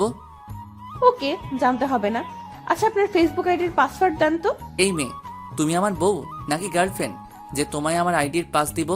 আর তাছাড়া আমি ফেবু ইউজ করি না। আপাতত গার্লফ্রেন্ড বলতে পারেন, তবে কিছুদিন পর বউ হয়ে যাব। আর কথায় কথায় মিথ্যা বলা বাদ দেন, কারণ আপনার ফোন হাতে নিয়ে প্রথমেই আপনার আইডিতে ঢুকে আমার আইডিতে ফ্রেন্ড রিকোয়েস্ট পাঠিয়ে দিয়েছিলাম। এই তো দেখছি অনেক চালাক। চুপ বিয়াদব মেয়ে কোথাকার। লজ্জা করে না স্যারকে এসব বলতে? স্যারকে বলতে তো লজ্জা করবেই, কিন্তু আপনি আমার স্যার না, আপনি তো আমার থাক, বললাম না। এখন লক্ষ্মী ছেলের মতো আপনার আইডির পাসওয়ার্ড দিয়ে দেন, না হলে পরে কিন্তু পস্তাতে হবে। দিব না, তুমি ফোন রাখো, না হলে আমি রেখে দিব। ভুলেও এই কাজ করবেন না, কারণ ভাইয়ার কাছে আপনার কথা বললে ভাইয়া এক্ষুনি আপনাকে আপনার বাসা থেকে তুলে আনতে পারবে। ওকে, বলো তোমার ভাইয়াকে যা বলার। আমি কাউকে ভয় পাই না। ওকে, একটু ওয়েট করেন। বলেই জান্নাত ওর ভাইয়াকে ডাকতে লাগলো। এই মেয়ে তো দেখছি সত্যি সত্যি ডাক দিচ্ছে। দিক, আমার কি, আমি এত ভয় পাই না ওনাকে। এদিকে ফোনের মধ্যে রাসেল ভাই আর জান্নাতের কথা শুনতে পাচ্ছি। কি হইছে বোন, আমায় ডেকেছিস? একটা ছেলে আমার সাথে বেয়াদবি করেছে, তাকে ওর বাসা থেকে তুলে আনতে হবে এক্ষুনি। পারবা? কি? কার এত সাহস যে আমার বোনের সাথে বেয়াদবি করছে? নাম বল শুধু ছেলেটার, এখনই ওই ছেলেকে তুলে আনবো। তুমি একটু বাইরে যাও, আমি ওর ডিটেলস এনে তোমাকে বলছি। ওদের এমন কথা শুনে তো আমার ভয়ে হার্টবিট বেড়ে যেতে লাগলো। জান্নাত যদি আমার নাম বলে তাহলে তো সত্যি সত্যি রাসেল ভাই আমায়। না না, এসব আমি কি ভাবছি। এখন পাসওয়ার্ড দিবেন নাকি মাইর খাবেন বলেন? পাসের জন্য তুমি তোমার স্যারের এমন করবা? ভাইয়া বাহিরে দাঁড়িয়ে আছে, তাড়াতাড়ি পাস দেন, নইলে ভাইয়াকে ডেকে আপনার নাম। আমার নাম্বারের শেষ 7 অক্ষরই আমার আইডির পাস। বাধ্য হয়ে দিতেই হলো, না হলে কপালে দুঃখ আছে, বুঝতেই পারছি। কত ভালো আমার বাবু তো। পাস তো দিলাম, ফোন রাখো, এখন আমি ঘুমাবো। ওকে, গুড নাইট, কাল ভার্সিটিতে দেখা হবে। কিছু না বলে ফোনটা কেটে দিলাম। তারপর মোবাইলটা একপাশে রেখে ঘুমিয়ে পড়লাম। পরের দিন সকালবেলা অনেক তাড়াতাড়ি ঘুমটা ভেঙে গেল। সময় কাটছে না দেখে মোবাইলটা হাতে নিয়ে একটু ফেবুতে লগ ইন করলাম। ফেবুতে ঢুকতেই আমার চোখ কপালে ওঠার পালা। এ আমি কি দেখছি? এটা কিভাবে হলো? আমার এত স্বাদের আইডি। কারণ জান্নাত হয়তো গতকাল রাতে আইডির পাস নিয়ে আইডিটা ডিঅ্যাক্টিভেট করে রেখেছে, যার ফলে আজ আইডিতে ঢুকতে পারছি না। তারপর আবার আইডিটা অ্যাক্টিভেট করে আইডিতে ঢুকে দেখি অনেক মেয়েদের ব্লক করে রাখা হয়েছে, যারা আমায় অযথাই মেসেজ দিত। আমি অবশ্য ওদের কারোর সাথেই কথা বলতাম না। কিছুক্ষণ পর ভার্সিটি যাওয়ার সময় হয়ে এলে রেডি হয়ে নিলাম। তারপর বাসা থেকে বের হয়ে সোজা ভার্সিটিতে চলে এলাম। ক্লাসে বসে আছি আর সবাইকে পড়াচ্ছি। এমন সময় জান্নাতের দিকে তাকাতেই দেখি মেয়েটা আমার দিকে তাকিয়ে মিটমিট করে হাসছে। ওর হাসি দেখে আমার গা জ্বলছে। তারপর ক্লাসটা করিয়ে চলে আসলাম অন্য ক্লাসে। এইভাবে একের পর এক ক্লাস শেষ করে আরেক ক্লাসে গিয়ে ক্লাস করাতে লাগলাম। ভার্সিটি ছুটি হয়ে গেলে সকল ছাত্রছাত্রীরা একে একে বাসায় চলে যেতে লাগলো। আমি একটা রিক্সা নিয়ে সোজা বাসায় চলে আসলাম। বাসায় এসে হাত মুখ ধুয়ে খাওয়া দাওয়া করে রুমে এসে কিছুক্ষণ রেস্ট নিতে লাগলাম। দেখতে দেখতে সন্ধ্যা হয়ে আসলো। জান্নাতকে পড়ানোর সময় হয়ে গেছে। রেডি হয়ে জান্নাতের বাসায় চলে আসলাম। জান্নাতের রুমে এসে দেখি ও রুমে নেই। আবার ওয়াশরুমের ভিতরে কে যেন নড়াচড়া করছে। হয়তো জান্নাতই হবে, একটা চেয়ার টেনে বসে পড়লাম আর জান্নাতের জন্য ওয়েট করতে লাগলাম। কিছুক্ষণ পর জান্নাত ওয়াশরুম থেকে বেরিয়ে এসে আমার সামনে দাঁড়ালো। গায়ে একটা শর্ট প্যান্ট আর পরনে একটা শার্ট। আরে আপনি কখন আসলেন? এই তো একটু আগে। ও সরি, আসলে গোসল করতেছিলাম তাই একটু লেট হয়ে গেল। না ঠিক আছে। আপনি ওই দিকে তাকিয়ে কথা বলছেন কেন? আমার দিকে তাকান। অনেক লেট হয়ে গেছে, পড়তে বসো এখন। কিছুক্ষণ কি যেন করলো, তারপর আবার আমার পাশে এসে একটা চেয়ার টেনে বসে পড়লো। আচ্ছা জান্নাত, একটা কথা বলি। বলেন। এইসব ছোট ছোট প্যান্ট আর ছেলেদের মতো গায়ে সবসময় শার্ট না পরলে হয় না? আসলে এসব ছাড়া আমার অন্য কোনো কাপড় নেই। ইসলামে নারীদের জন্য পর্দা ফরজ করা হয়েছে। এখন তুমি যদি মুসলিম হয়ে বিধর্মীদের মতো চলাফেরা করো, তাহলে কি কেউ বলবে যে তুমি মুসলিম পরিবারের মেয়ে? নিশ্চুপ, শুধু মাথা নিচু করে বসে আছে। আচ্ছা বাদ দাও, এখন পড়ো। গতকালের পড়া জান্নাতকে আবার দেখতে বললাম। হঠাৎ মনে হলো আইডির কথা। ওকে জিজ্ঞেস করে দেখি ও ডিঅ্যাক্টিভেট করেছিল কিনা। আচ্ছা, তুমি আমার ফেবো আইডি ডিঅ্যাক্টিভেট করেছিলে কেন? আপনার আইডিতে অনেক ময়লা জমেছিল, তাই আইডিটা ডিঅ্যাক্টিভেট করে রেখেছিলাম। কি? আইডিতে আবার ময়লা জমে? মুগ্ধ নয়নে তামিমের দিকে তাকিয়ে ওর হাসিটা দেখে যাচ্ছে। কি হলো, এইভাবে তাকিয়ে আছো কেন? আপনার হাসিটা না খুব সুন্দর। বুঝেছি, এই মেয়ের মাথায় আবার ভূত চড়ে বসেছে। এখন একটু সিরিয়াস হয়ে কথা বলতে হবে। আমার আইডিটা ডিঅ্যাক্টিভেট করেছিলে কেন বলো? বললাম তো ময়লা জমেছিল তাই। আপনি আবার আইডি অ্যাক্টিভেট করেছেন নাকি? করে থাকলেও আবার আমি ডিঅ্যাক্টিভেট করে ফেলবো। আর হ্যাঁ, এই আইডি আর ইউজ করবেন না, নতুন একটা আইডি খুলবেন। ওকে? কেন এই আইডি ইউজ করবো না? আর নতুন আইডি বা কেন খুলবো? কেন, মেয়েদের সাথে লুতুপুতু করতে ভালো লাগে তাই না? ওই আইডিতে তো অনেক মেয়ে, ওরা আপনাকে এত মেসেজ দেয় কেন? আমি কি করে জানবো? আর তাছাড়া আমি তো কোনো মেয়ের সাথে তেমন কথাও বলি না। বলবেনও না। আর এই আইডিটা ভুলেও অ্যাক্টিভেট করবেন না, করলে আপনার খবর আছে।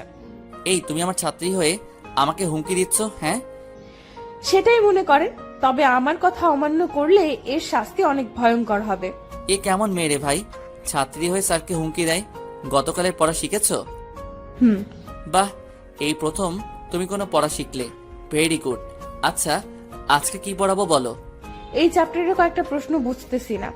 ওকে দেখো, আমি বুঝিয়ে দিচ্ছি।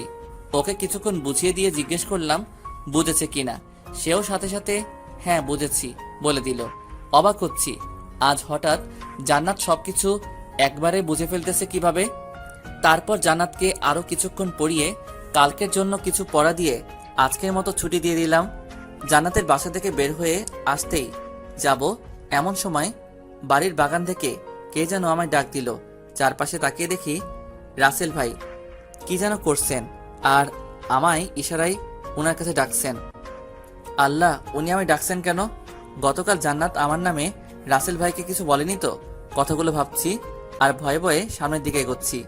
জি ভাইয়া, আমায় ডাকছেন? জান্নাতের পড়া কেমন চলছে? জি ভালোই। আর জান্নাত পড়ায় অনেক ভালো, একবার কিছু বুঝিয়ে দিলে সেটা সহজেই বুঝে ফেলে। একটু পাম দিচ্ছি আর কি। শুনেন স্যার, আমার বোনটাকে কখনো ধমকাবেন না। সে যাই করুক না কেন, ছোট থেকে মা হারিয়ে বড় হয়েছে আমার বোনটা। আজ পর্যন্ত কখনো ওর মায়ের অভাব বুঝতে দেয়নি। আশা করি আপনি এমন কিছু করবেন না যাতে আপনার প্রতি আমার... না না ভাইয়া, আপনি চিন্তা করবেন না, আমি কখনো জান্নাতকে ধমকাবো না। আপনি যেভাবে বলছেন আমি তাকে সেভাবেই পড়াই। কথাগুলো বলে উপরের দিকে তাকাতেই দেখি জান্নাত ওর বারান্দায় দাঁড়িয়ে আছে। আমি ওর দিকে তাকিয়েছি, এটা দেখে সে উপর থেকে আমায় একটা ফ্লাইং কিস করলো। কি মেরে ভাই, নিচে তার ভাই দাঁড়িয়ে আছে, অথচ সে এইসবে না তাকিয়ে ছিছি। স্যার, আপনি কিছু ভাবছেন? হ্যাঁ, না মানে কিছু না। আমি তাহলে বাসায় যাই। ওকে, যান। আর ওইখানে দাঁড়িয়ে না দেখে ওদের বাসা থেকে বেরিয়ে সোজা আমাদের বাসায় চলে আসলাম। রাতের খাবার খেয়ে শুয়ে আছি, এমন সময় ফোনে জান্নাতের কল আসলো। প্রথমবার রিং হতে হতে কেটে গেল, দ্বিতীয়বার ফোন আসলে ইচ্ছে করে কেটে দেই, কারণ এই মেয়ের সাথে কথা বলার কোনো ইচ্ছাই নেই আমার। এইভাবে কয়েকবার কল কেটে দেওয়ার পর কিছুক্ষণ পর জান্নাতের নাম্বার থেকে ফোনে একটা মেসেজ আসলো। মেসেজটা ছিল এরকম: শেষবারের মতো কল দিব, যদি না ধরেন তাহলে কাল ভার্সিটিতে আসার আগেই হসপিটালের বেডে শুতে হবে। জান্নাতের এরকম মেসেজ দেখে একটু ভয় পেলাম, যেমন মেয়ে বলা যায় না, সত্যি সত্যি কিছু করে ফেলতে পারে। আবার ওর নাম্বার থেকে কল আসলো, এবার সাথে সাথে রিসিভ করলাম। এখন কল ধরলেন কেন? কিসের জন্য কল দিয়েছো বলো? প্রেম করার জন্য গো। দেখো, ঢং করবা না, যা বলা তাড়াতাড়ি বলে ফেলো। আমি ঘুমাবো, কাল আবার ভার্সিটি আছে। আমি ঢং করি তাই না? ওকে যান, কিছু বললাম না, আপনি ঘুমান। তবে তার আগে আমায় একটা ইয়ে দেন। এসব ইয়েটিয়ে আমি বুঝি না, যা বলার ভালো করে বলো। ওকে, একটা পাপ্পি দেন। পারবো না, ফোন রাখো বলছি। রাগ দেখিয়ে লাভ হবে না। আপনি ভালো করেই জানেন আমার উপর রাগারাগি করেছেন, এটা ভাইয়া জানতে পারলে আপনার সাথে কি কি হতে পারে। সো কোনো কথা না বলে যেটা চেয়েছি সেটা দিয়ে দেন। রাগারাগির কারণটা যদি তোমার ভাইয়া জানতে পারে তাহলে উনি আমায় কিছু করবেন না। করবেন, অনেক কিছু করবেন। কারণ রাগারাগির বিষয়টা আমি অন্যভাবে নিয়ে যাব, মানে ভাইয়াকে একটু মিথ্যা বলবো আর কি। প্লিজ ফোনটা রাখো, আমি ঘুমাবো। যেটা চেয়েছি সেটা দিয়ে দেন, আমি ফোন রেখে দিব। এছাড়া আর কোনো লাভ হবে না। বুঝেছি, এই মেয়ে পিছু ছাড়বে না, তাই বাধ্য হয়ে কোনো রকমে ইনিয়ে বিনিয়ে ইয়েটা দিতে হলো আর কি। লুচ্চা ভাইবেন না আবার আমাকে, চিপাই পইরা দিছি, ইচ্ছা করে তো আর দেই নাই। তারপর জান্নাত ফোনটা কেটে দিল, আর আমিও শান্তিতে বিছানায় গাটা এলিয়ে দিয়ে শুয়ে পড়লাম। পরের দিন ভার্সিটিতে এসে ক্লাসে বসে সবাইকে ক্লাস করাচ্ছি। ভুল করে একবার জান্নাতের দিকে তাকাতেই সে আমায় চোখ টিপ মেরে মিটমিট করে হাসতে লাগলো। লজ্জায় আর ওর দিকে তাকালাম না। ক্লাসটা করিয়ে অন্য আরেকটা ক্লাসে চলে এলাম।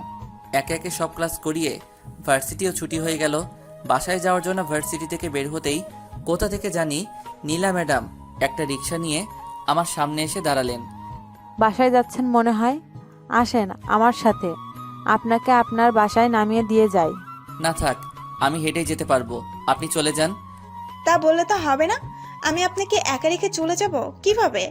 আসেন আমার সাথে বলছি। বলেই আমার হাত ধরে টেনে রিক্সায় উঠিয়ে নিলেন। কিছু বলতে গিয়েও পারলাম না, যদি উনি আবার মাইন্ড করেন। এদিকে উনি বারবার আমার দিকে হেলে দুলে পড়ছেন, আর আমি ততই চেপে বসার চেষ্টা করছি। কিছুক্ষণ পর, চাচা রিক্সা থামান। কেন, কি হয়েছে? আমার বাসার সামনেই, একটু হাঁটলে পৌঁছে যাব, আপনি চলে যান। আর চাচা এই নিন রিক্সা ভাড়া। আরে ভাড়া দিতে হবে না, আমি দিয়ে দেব। না, আপনি মেয়ে মানুষ হয়ে একজন পুরুষের ভাড়া দিবেন, এটা কেমন দেখায়? একটা মুচকি হাসি দিয়ে চলে গেলেন। আমিও আর দাঁড়িয়ে না থেকে সোজা বাসায় চলে আসলাম। বাসায় এসে হাত মুখ ধুয়ে দুপুরের খাবার খেয়ে নিলাম। সন্ধ্যাবেলা জান্নাতকে পড়ানোর জন্য ওর বাসায় চলে এলাম। জান্নাতের রুমের দরজা খুলে ভিতরে ঢুকে দেখি জান্নাত রুমে নেই, হয়তো ওয়াশরুমে আছে। এটা ভেবে আমি রুমের ভিতরে ঢুকে পড়লাম। সাথে সাথে রুমের দরজা ঠাস করে বন্ধ হয়ে গেল। পিছনে তাকাতেই কে যেন আমার হাত টেনে ধরে দরজার সাথে চেপে ধরলো। সে আর কেউ না, জান্নাত। এই কি করছো? ছাড়ো আমায়। কেন এখন ছাড়বো কেন? অন্যদের সাথে তো ভালোই ঘেঁষাঘেঁষি করতে পারেন। মানে আমি আবার কি করলাম? এখন সাধু সাজা হচ্ছে তাই না? আরে কি আবল তাবল বকছো? আমি করেছিটা কি সেটা তো বলবা নাকি? কেন, গতকাল যে নীলা ম্যাডামের সাথে এক রিকশায় বাসায় গেলেন মনে নেই? খুব মজা হয়েছিল গতকাল, তাই না? এই রে, জান্নাত এসব জানলো কি করে? তাহলে কি নীলা ম্যাডামের রিক্সায় ওঠার সময় জান্নাত আমাকে দেখে ফেলেছিল? না মানে আসলে আমি তো... হ্যাঁ, এখন এটাই তো বলবেন যে আমি ইচ্ছে করে রিকশায় উঠিনি, উনি জোর করে আমায় তুলেছেন, তাই তো?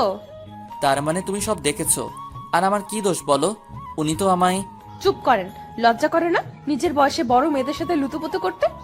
তুমি কিন্তু বেশি করে ফেলছো। ছাত্রী হয়ে স্যারকে ধমক দিচ্ছ, আর আমি ওনার সাথে লুতুপুতু কেন করব? হ্যাঁ, 100 বার ধমক দিব, কি করবেন আপনি? হ্যাঁ, আর আপনাকে আমার ভালো করে চেনা আছে। শোনেন, আগেও একবার মাফ করেছি, বাট এখন কোনো মাফ নেই। আমার কথা যেহেতু অমান্য করেছেন, তাহলে এর শাস্তি আপনাকে পেতেই হবে।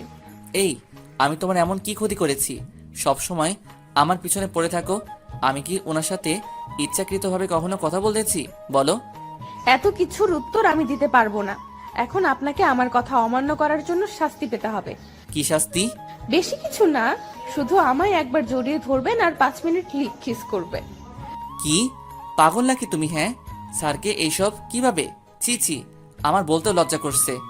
চিন্তা করবেন না, বিয়ের পর আপনার সব লজ্জা ভেঙে দিব। এখন যা যা বলেছি তা করেন। অসম্ভব, আমি এইসব কিছুতেই করব না। আর আমি আজকে আঙ্কেলকে তোমার বিষয় সব বলে দিব, তারপর তোমাকে পড়ানো বাদ দিয়ে দিব। সাথে সাথে আমার কলারটা চেপে ধরে আমার মুখের কাছে ওর মুখ নিয়ে আসলো আর বলল, এইসবের কিছু করলে খুন করে ফেলবো কিন্তু।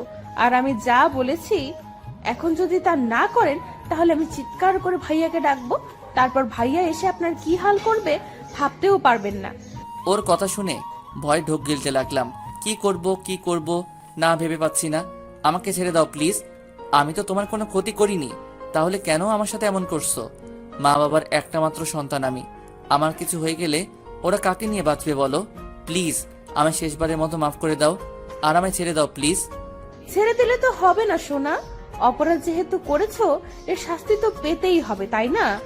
আমাদের মধ্যে শুধু স্যার ছাত্রীর সম্পর্ক, এছাড়া আর কিছু না। আমাদের মধ্যে ওইসব হবে না, এটা ঠিক না। কেন বুঝতেছো না তুমি? আমি এত কিছু বুঝতে চাই না, আপনি আমার দেওয়া শাস্তিটা পূরণ করবেন কি না বলেন। আরে তুমি কেন বুঝতে পারছো না? ওই তুই কিস করবি নাকি আমি কিছু করব? করবো না, যা করার করো। ওকে। বলেই আমার শার্টের কলার চেপে ধরে আমার ঠোঁটের সাথে তার ঠোঁট এক করে দিল। নিজেকে ছাড়ানোর অনেক চেষ্টা করছি, কিন্তু ওর শক্তির সাথে আমি কিছুতেই পেরে উঠতে পারছি না। এদিকে আমার ঠোঁটের উপর অত্যাচারটা আরো বেড়ে গেল। আমার ঠোঁটগুলোতে জান্নাত বারবার কামড় দিচ্ছে। যত নড়চড়া করছি ততই জোরে কামড় মারছে। কিছুক্ষণ পর জান্নাত আমার ডান হাতটা নিয়ে ওর কোমরে চেপে ধরলো। সাথে সাথে আমি নিজের হাতটা ছাড়িয়ে নিলাম আর জান্নাতকে জোরে একটা ধাক্কা মেরে দূরে ফেলে দিলাম। ধাক্কার তাল সামলাতে না পেরে জান্নাত মেঝেতে পড়ে গেল আর ব্যথার চোটে আহ বলে চিৎকার দিয়ে উঠল। কিছুক্ষণ পরেই কারো জুতার আওয়াজ শুনে বুঝতে পারলাম কেউ একজন উপরে আসছে। এর কয়েক সেকেন্ড পর কে যেন রুমের বাহির থেকে দরজায় টুকা দিল আর বলল, বোন কি হয়েছে, তোর চিৎকার দিলি কেন? কণ্ঠটা শুনে বুঝতে পারলাম এটা রাসেল ভাই ছাড়া আর কেউ না। এখন জান্নাত যদি উনাকে বলে দেয় যে আমি ওকে ধাক্কা মেরে ফেলেছি, বলুক, তাহলে আমিও বলবো। না, এসব বললে তো উল্টা উনি আমাকে সন্দেহ করবেন। চেয়ারে ভয়ের ছাপ নিয়ে জান্নাতের দিকে তাকাতেই দেখি সে এখনো মেঝেতে পড়ে আছে। উঠার চেষ্টা করছে কিন্তু উঠতে পারছে না। হয়তো জোরে ধাক্কা দেওয়ায় ব্যথা পেয়েছে অনেক। কি হলো বোন, দরজা খুলছিস না কেন?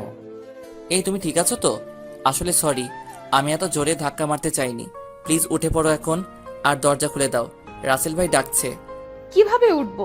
আমার কোমর তো ভেঙেই দিলেন ধাক্কা মেরে, এখন কিছুতেই দাঁড়াতে পারছি না, কোমরে প্রচুর ব্যথা করছে।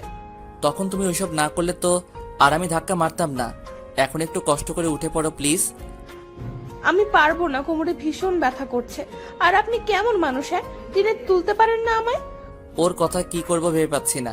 এদিকে বাহির থেকে রাসেল ভাই জান্নাতকে ডেকেই যাচ্ছে আর এই মেয়ে কিছুতেই উঠতে পারছে না। আর উপায় না পেয়ে জান্নাতের হাত টেনে ধরে ওকে উঠাতে লাগলাম। এই এই কি করছো? ছাড়ো বলছি। ছাড়ার জন্য তো ধরিনি বাবু।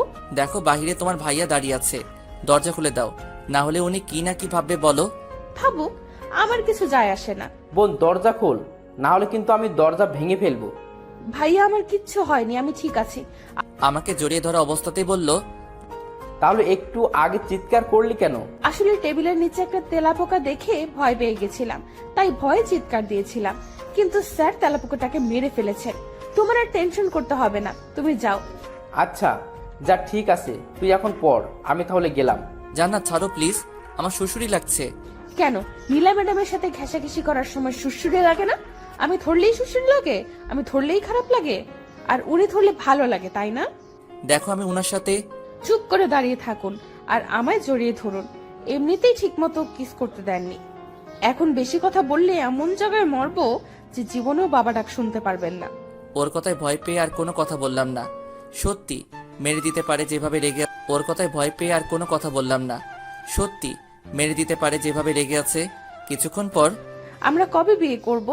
মাথা উপরে তুলে আমার দিকে তাকিয়ে ওর কথা শুনে একটু কাশতে লাগলাম। মেয়ে বলে কি মাথা পুড়ে গেছে মনে হয়। কি হলো, চুপ করে আছো কেন, বলো। আমায় ছাড়ো, আমার একটু কাজ আছে, যেতে হবে। আর একটু থাকি না। আজকের পড়াগুলো রাতে আরেকবার দেখবা, কাল এসে ওইগুলো পড়া নিব। আজ তাহলে আমি আসি। জান্নাতকে ছাড়িয়ে কথাগুলো বলে চলে আসতে যাব, এমন সময় পিছন থেকে জান্নাত আমায় দাঁড়াতে বলল। আবার কি? কাল ভার্সিটি শেষে আমার জন্য একটু ওয়েট করিয়েন, আপনাকে নিয়ে একটা জায়গায় যাব। পারবো না, আর এমনিতেও কাল আমার একটা জরুরি কাজ আছে, সেটা শেষ করতে হবে। না গেলে আমি ভাইয়াকে বলে আপনাকে আমার সাথে নিয়ে যাব, সমস্যা নেই। কিছু না বলে দরজা খুলে ওর রুম থেকে বেরিয়ে আসলাম। নিচে এসে দেখি রাসেল ভাই বাগানে বসে আছেন। আমাকে দেখি কিছুক্ষণ আমার দিকে তাকিয়ে দেখে আমায় ডাক দিলেন।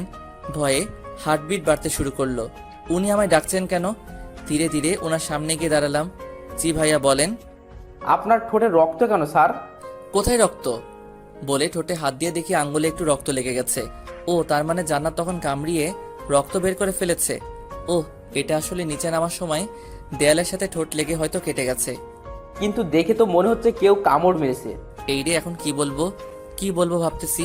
এমন সময় উপরের দিকে তাকাতেই দেখি জান্নাত ও রুমের বারান্দায় দাঁড়িয়ে আমার দিকে দুষ্টু হাসি হাসছে। ওর হাসি দেখে গা জ্বলা শুরু করেছে। ওর জন্যই এখন রাসেল ভাইয়ের কাছে আমায় ধরা পড়তে হয়েছে। কি হলো স্যার, কিছু ভাবছেন নাকি? না কিছু না, তাড়াহুড়ো করে সিঁড়ি বেয়ে নামতে গিয়ে দেয়ালের সাথে ঠোঁট লেগে যায় আর হালকা দাঁতও লেগে গেছিল, তাই হয়তো এমন হয়েছে। ও আচ্ছা। জি আচ্ছা, তাহলে আমি আজ আসি। তারপর ওদের বাসা থেকে বের হয়ে সোজা বাসায় চলে আসলাম। বাসায় ঢোকার সময় হাত দিয়ে মুখটা ঢেকে রুমে চলে এলাম, না হলে ঠোঁটের বিষয়টা আম্মুর চোখে পড়লে বাঁচা যাবে না। রুমে এসে আয়নার দিকে তাকিয়ে ঠোঁটগুলো দেখে খুব রাগ হতে লাগলো জান্নাতের উপর। কামড়িয়ে একদম ঠোঁটের অবস্থা কাহিল করে ফেলছে। রাতের বেলা খাবারের আগে ঠোঁটগুলো ড্রেসিং করে খাবার খেতে গেলাম। চুপচাপ খেয়ে দিয়ে আবার রুমে চলে এলাম। রুমে এসে ফেবো আইডিটা অ্যাক্টিভেট করে কিছুক্ষণ নিউজ ফিড ঘোরাঘুরি করে মোবাইলটা রেখে ঘুমিয়ে পড়লাম। পরের দিন সকালবেলা ঘুম থেকে উঠে ফ্রেশ হয়ে হালকা নাস্তা করে ভার্সিটিতে চলে এলাম। ক্লাসে জান্নাত আজ তেমন দুষ্টুমি করেনি, এতে ক্লাস করাতে ভালোই লাগলো। এইভাবে একে একে প্রত্যেকটা ক্লাস করিয়ে শেষ হলে ভার্সিটি ছুটি হয়ে গেল।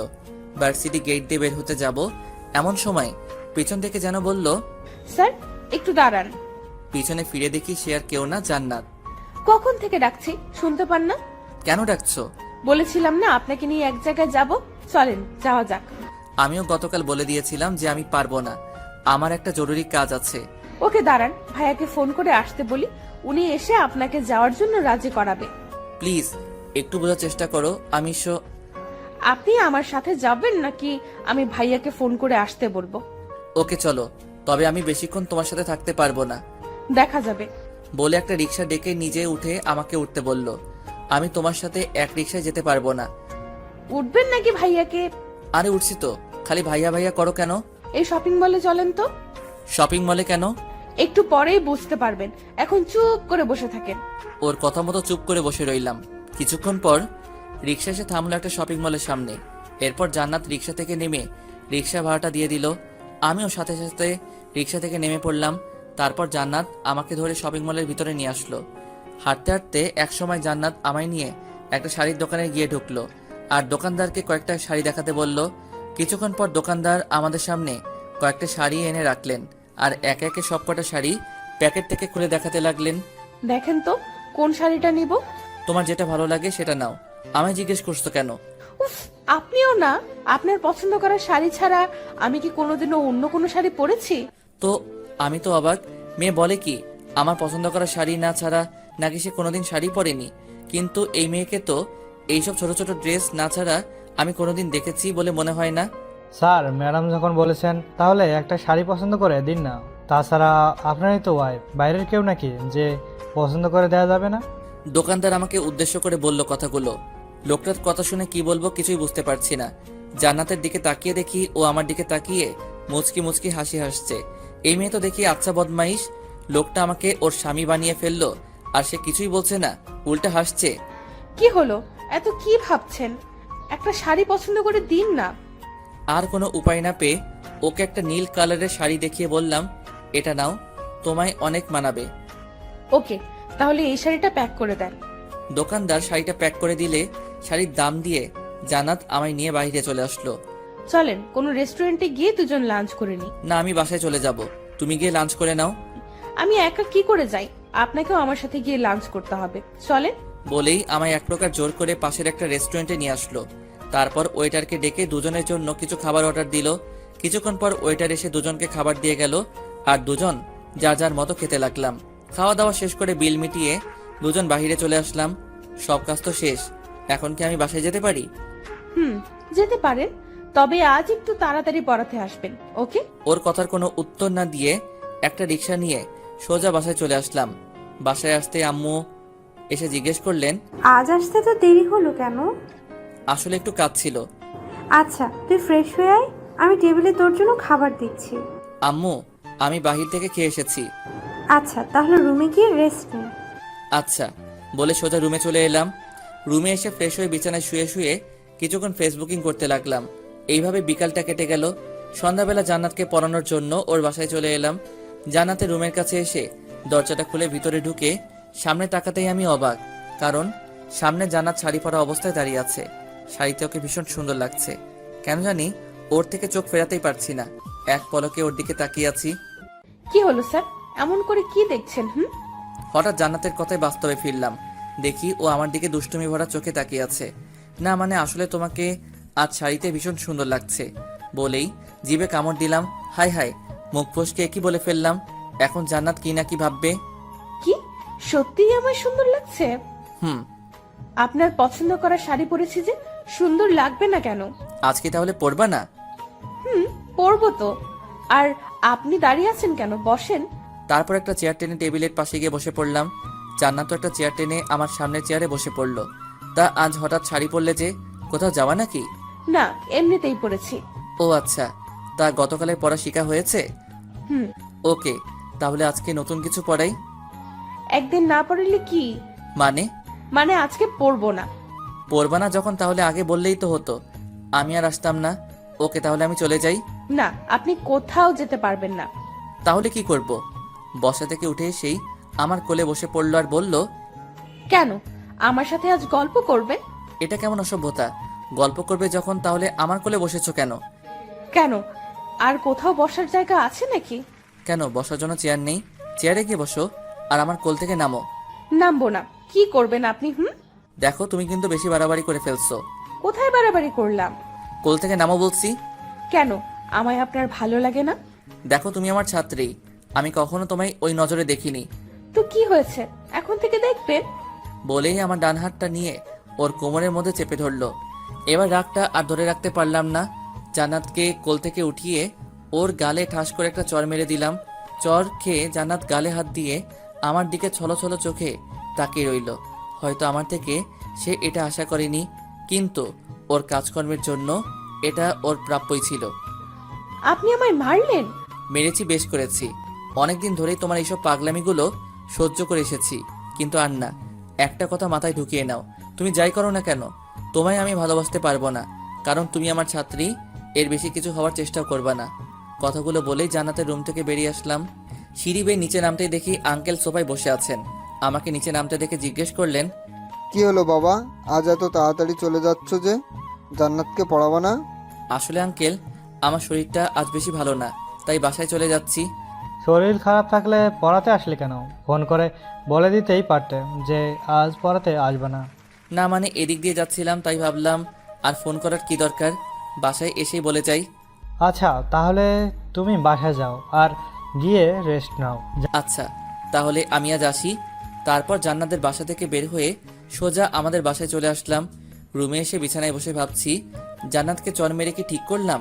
যদি ও আমার নামে ওর ভাইয়ের কাছে বিচার দিয়ে বসে, তাহলে আমার কি হবে? দূর, যা হবার হবে।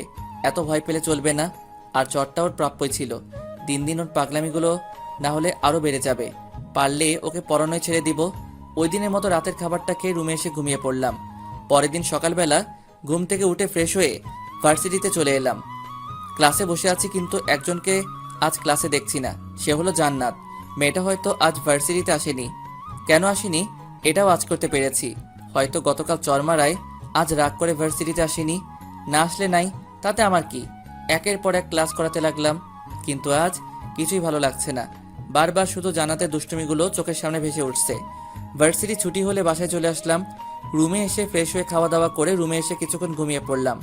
বিকেলবেলা ঘুম থেকে উঠে মসজিদে গিয়ে নামাজ পড়ে কিছুক্ষণ বাইরে হাঁটাহাঁটি করে বন্ধুদের আড্ডায় চলে আসলাম। আজকে জান্নাতকে পড়াতে যাব না, তাই বন্ধুদের আড্ডায় এসে ওদের সাথে কিছুক্ষণ জমি আড্ডা দিলাম। অনেক দিন পর ওদের সাথে দেখা, তাই সহজে ছাড়তে চাইনি। অবশেষে অনেক জোরাজোরি করে ওদের থেকে বিদায় নিয়ে বাসায় চলে আসলাম। এইভাবে দিনটা কেটে গেল।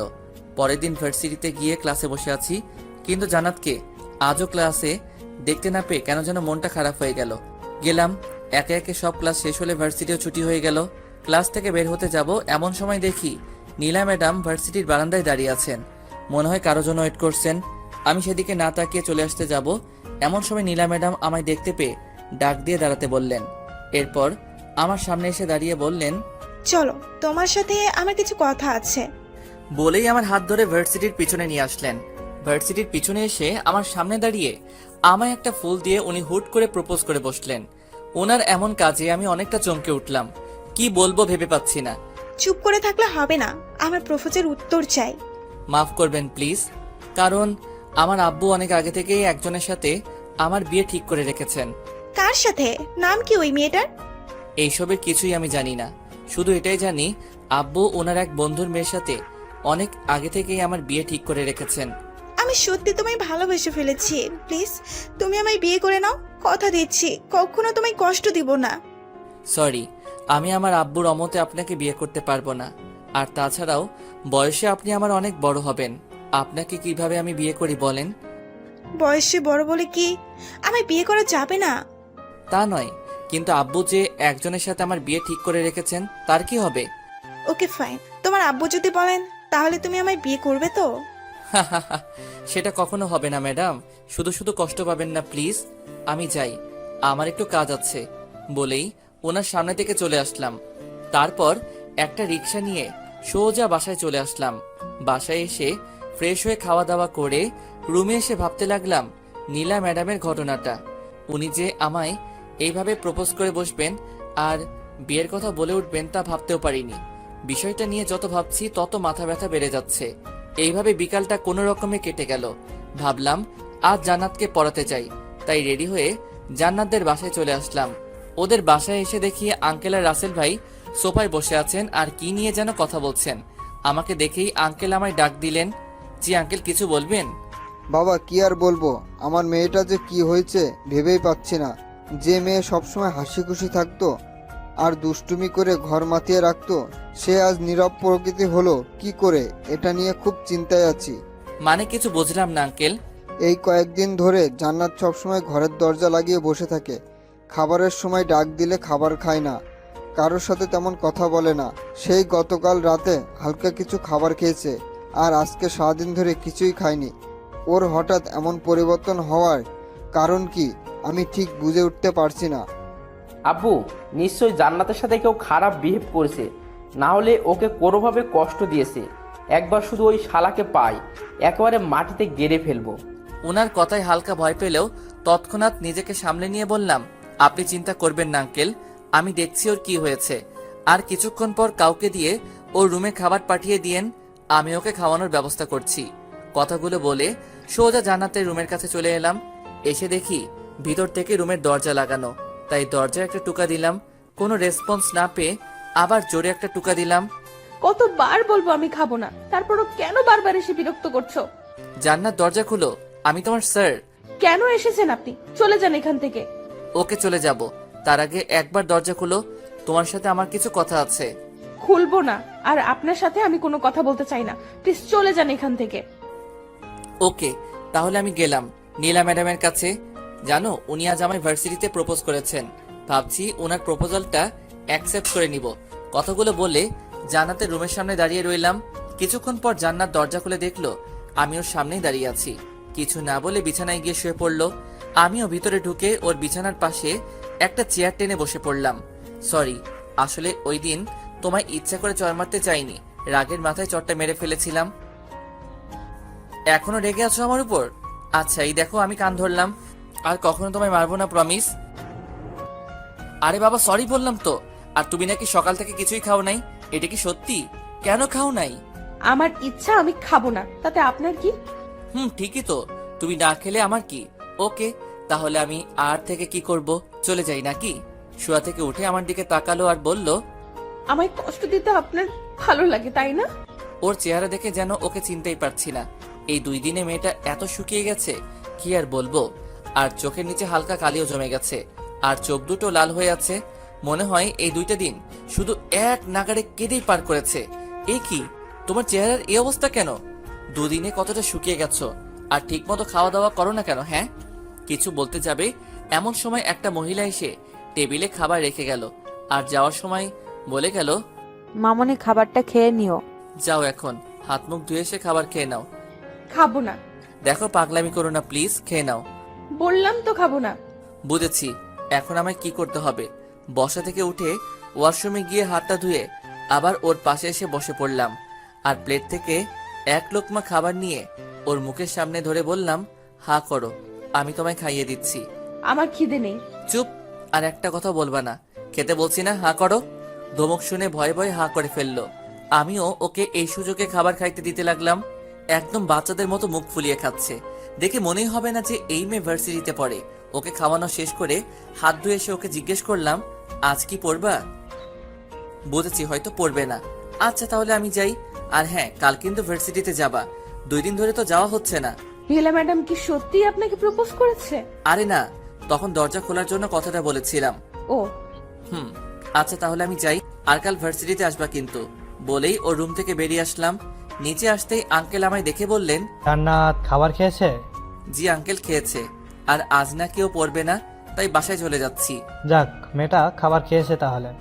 আচ্ছা বাবা, তুমি যাও, আর কালকে পড়াতে আসবে কিন্তু। আচ্ছা আঙ্কেল। তারপর জান্নাতের বাসা থেকে বের হয়ে আমাদের বাসায় চলে এলাম। বাসায় এসে নিজের রুমে যাওয়ার সময় ড্রয়িং রুমে চোখ পড়তে কিছুটা অবাক হলাম, কারণ ড্রয়িং রুমে নীলা ম্যাডাম বসে আছেন, আর ওনার সাথে একজন ভদ্রলোক আর মহিলাও আছেন, হয়তো ওনার মা বাবা হবে। ওদের সাথে আব্বু বসে আছেন আর কি যেন কথা বলছেন। আমি ড্রয়িং রুমে ঢুকতেই নীলা ম্যাডাম আর ওনার সাথে আসা মহিলা আর লোকটা উঠে চলে যেতে লাগলেন। যাওয়ার সময় নীলা ম্যাডাম আমার দিকে তাকিয়ে মন মরা একটা হাসি দিয়ে চলে গেলেন।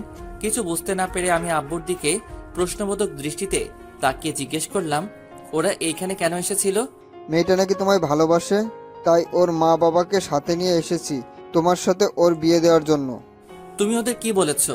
তুমি তো জানোই যে আমি আমার এক বন্ধুর মেয়ের সাথে অনেক আগে থেকেই তোমার বিয়ে ঠিক করে রেখেছি। ওদেরকে বুঝিয়ে বলেছি বিষয়টা, ওরাও বুঝে গেছে, তাই আর কোনো কথা বলিনি। তা তোমার এই বন্ধুটা কে আব্বু? কখনো তো দেখলাম না ওনাকে। সময় হলে দেখতে পারবা, এখন তোমার রুমে যাও। আর কিছু না বলে সোজা নিজের রুমে চলে এলাম। আব্বুর সব বন্ধুকে আমি কম বেশি চিনি, কিন্তু আমার জানা মতে ওদের কোনো মেয়ে নেই যার বিয়ের বয়স হয়েছে। তাহলে ওনার ওই বন্ধুটা কে হতে পারে? ওই দিনের মতো রাতের খাবারটা খেয়ে রুমে এসে ঘুমিয়ে পড়লাম। পরের দিন সকালবেলা ঘুম থেকে উঠে ভার্সিটিতে চলে এলাম। ক্লাসে দেখি আজ জান্নাতও ক্লাসে উপস্থিত আছে। ওকে দেখে খুব খুশি হলাম, জানি না কেন। ক্লাস করানোর সময় জান্নাত চুপ করে মনোযোগ সহকারে ক্লাস করছিল। জান্নাতের এমন পরিবর্তন দেখে খুব ভালো লাগলো। কিছুক্ষণ পর বেল বেজে উঠলে সবাইকে কিছু পড়া দিয়ে অন্য ক্লাসে চলে গেলাম। এইভাবে দিনটা কেটে গেল। ভার্সিটি থেকে বাসায় এসে খেয়ে দিয়ে রুমে এসে কিছুক্ষণ রেস্ট নিলাম। দেখতে দেখতে বিকেল হয়ে আসলো, তাই জান্নাতকে পড়ানোর জন্য ওদের বাসায় চলে আসলাম। জান্নাতের রুমে এসে দেখি ও একটা বই নিয়ে টেবিলে বসে বসে পড়ছে। যাকে কোনোদিন ঠিকমতো পড়তে দেখলাম না, সেই আজ এত মনোযোগ দিয়ে পড়ছে। অবাক না হয়ে আর পারা গেল না। তারপর ওর কাছে গিয়ে জিজ্ঞেস করলাম, কি করছো? ক্লাসের পড়াটা ঠিক বুঝতে পারছি না, সেটাই দেখছি। কই কোনটা বোঝো নাই, দেখাও তো। এই যে এইটা। তারপর ওকে ওই পড়াটা বুঝিয়ে দিলাম, কিন্তু আশ্চর্যের ব্যাপার, ওকে বোঝাতে আজ এত কষ্ট লাগে কি কারণ? ও একেবারে বুঝে ফেলেছে। ওর এমন পরিবর্তনে আমি অবাকের উপর অবাক হচ্ছি। ওই দিনের মতো জান্নাতকে পড়িয়ে বাসায় চলে আসলাম। এইভাবে কাটতে লাগলো আমাদের দিনকাল। দেখতে দেখতে কেটে গেল কয়েকটা মাস। এই কয়েক মাসে জান্নাত একেবারে বদলে গেছে। আগের মতো আর আমার সাথে দুষ্টুমি করে না। কোনো কিছু বললে ওর ভাইয়ের নামে ভয় দেখায় না। সবসময় পড়াশোনা নিয়ে পড়ে থাকে। ক্লাসেও এখন মনোযোগ দিয়ে ক্লাস করে। জান্নাতের এমন পরিবর্তনে আমি অনেকটা খুশি হয়েছি, কিন্তু ওর দুষ্টুমিগুলো এখন খুব মিস করছি। হয়তো আমিও এই কয় মাসে ওর মায়ায় পড়ে গেছি। আর হ্যাঁ, আরেকটা কথা, এর মধ্যে জান্নাতের প্রথম বর্ষের পরীক্ষাও হয়ে গেছে, আর জান্নাত ক্লাসের মধ্যে প্রথম স্থান অর্জন করেছে। নীলা ম্যাডামও এখন আমার সাথে তেমন কথা বলেন না।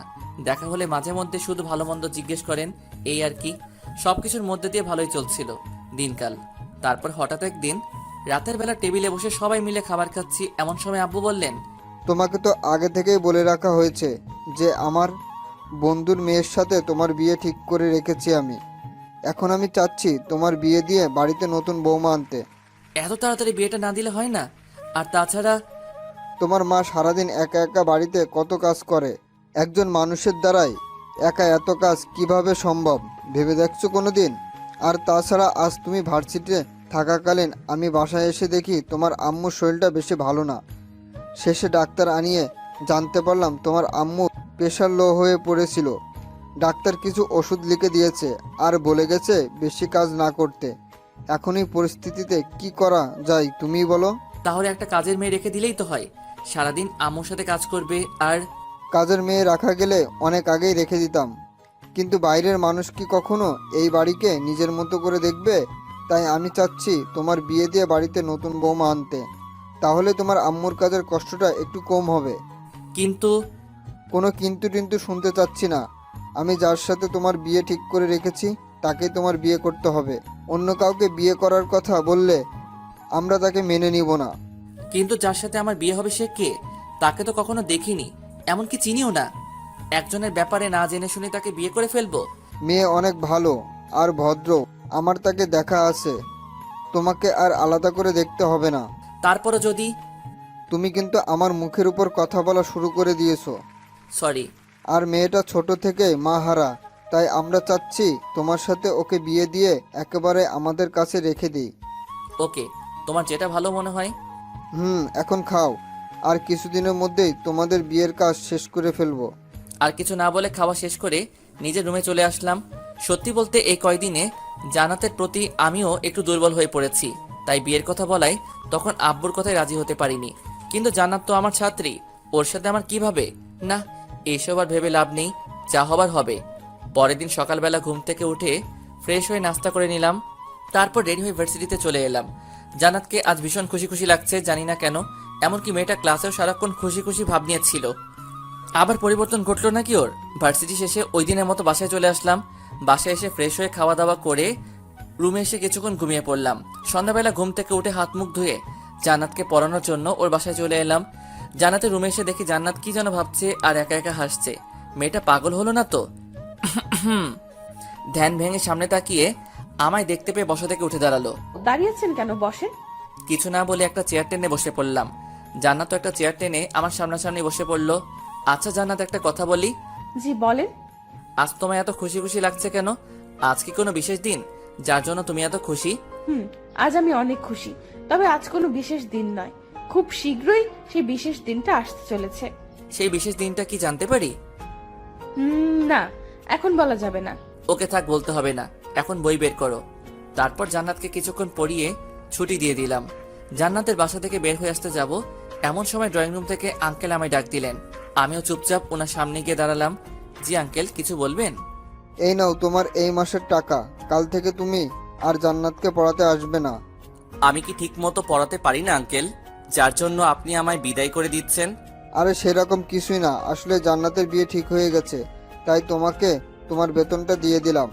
বিয়ের পর তো আর তাকে অন্য মানুষের কাছে প্রাইভেট পড়ানো যাবে না। আঙ্কেলের মুখ থেকে জান্নাতের বিয়ের কথা শুনে আমি যেন আকাশ থেকে পড়লাম। আবার খুব কষ্ট হচ্ছে জান্নাতের বিয়ের কথা শুনে। হয়তো জান্নাতকে চিরতরে হারিয়ে ফেলবো। তাই বিয়েটা কবে হচ্ছে আঙ্কেল?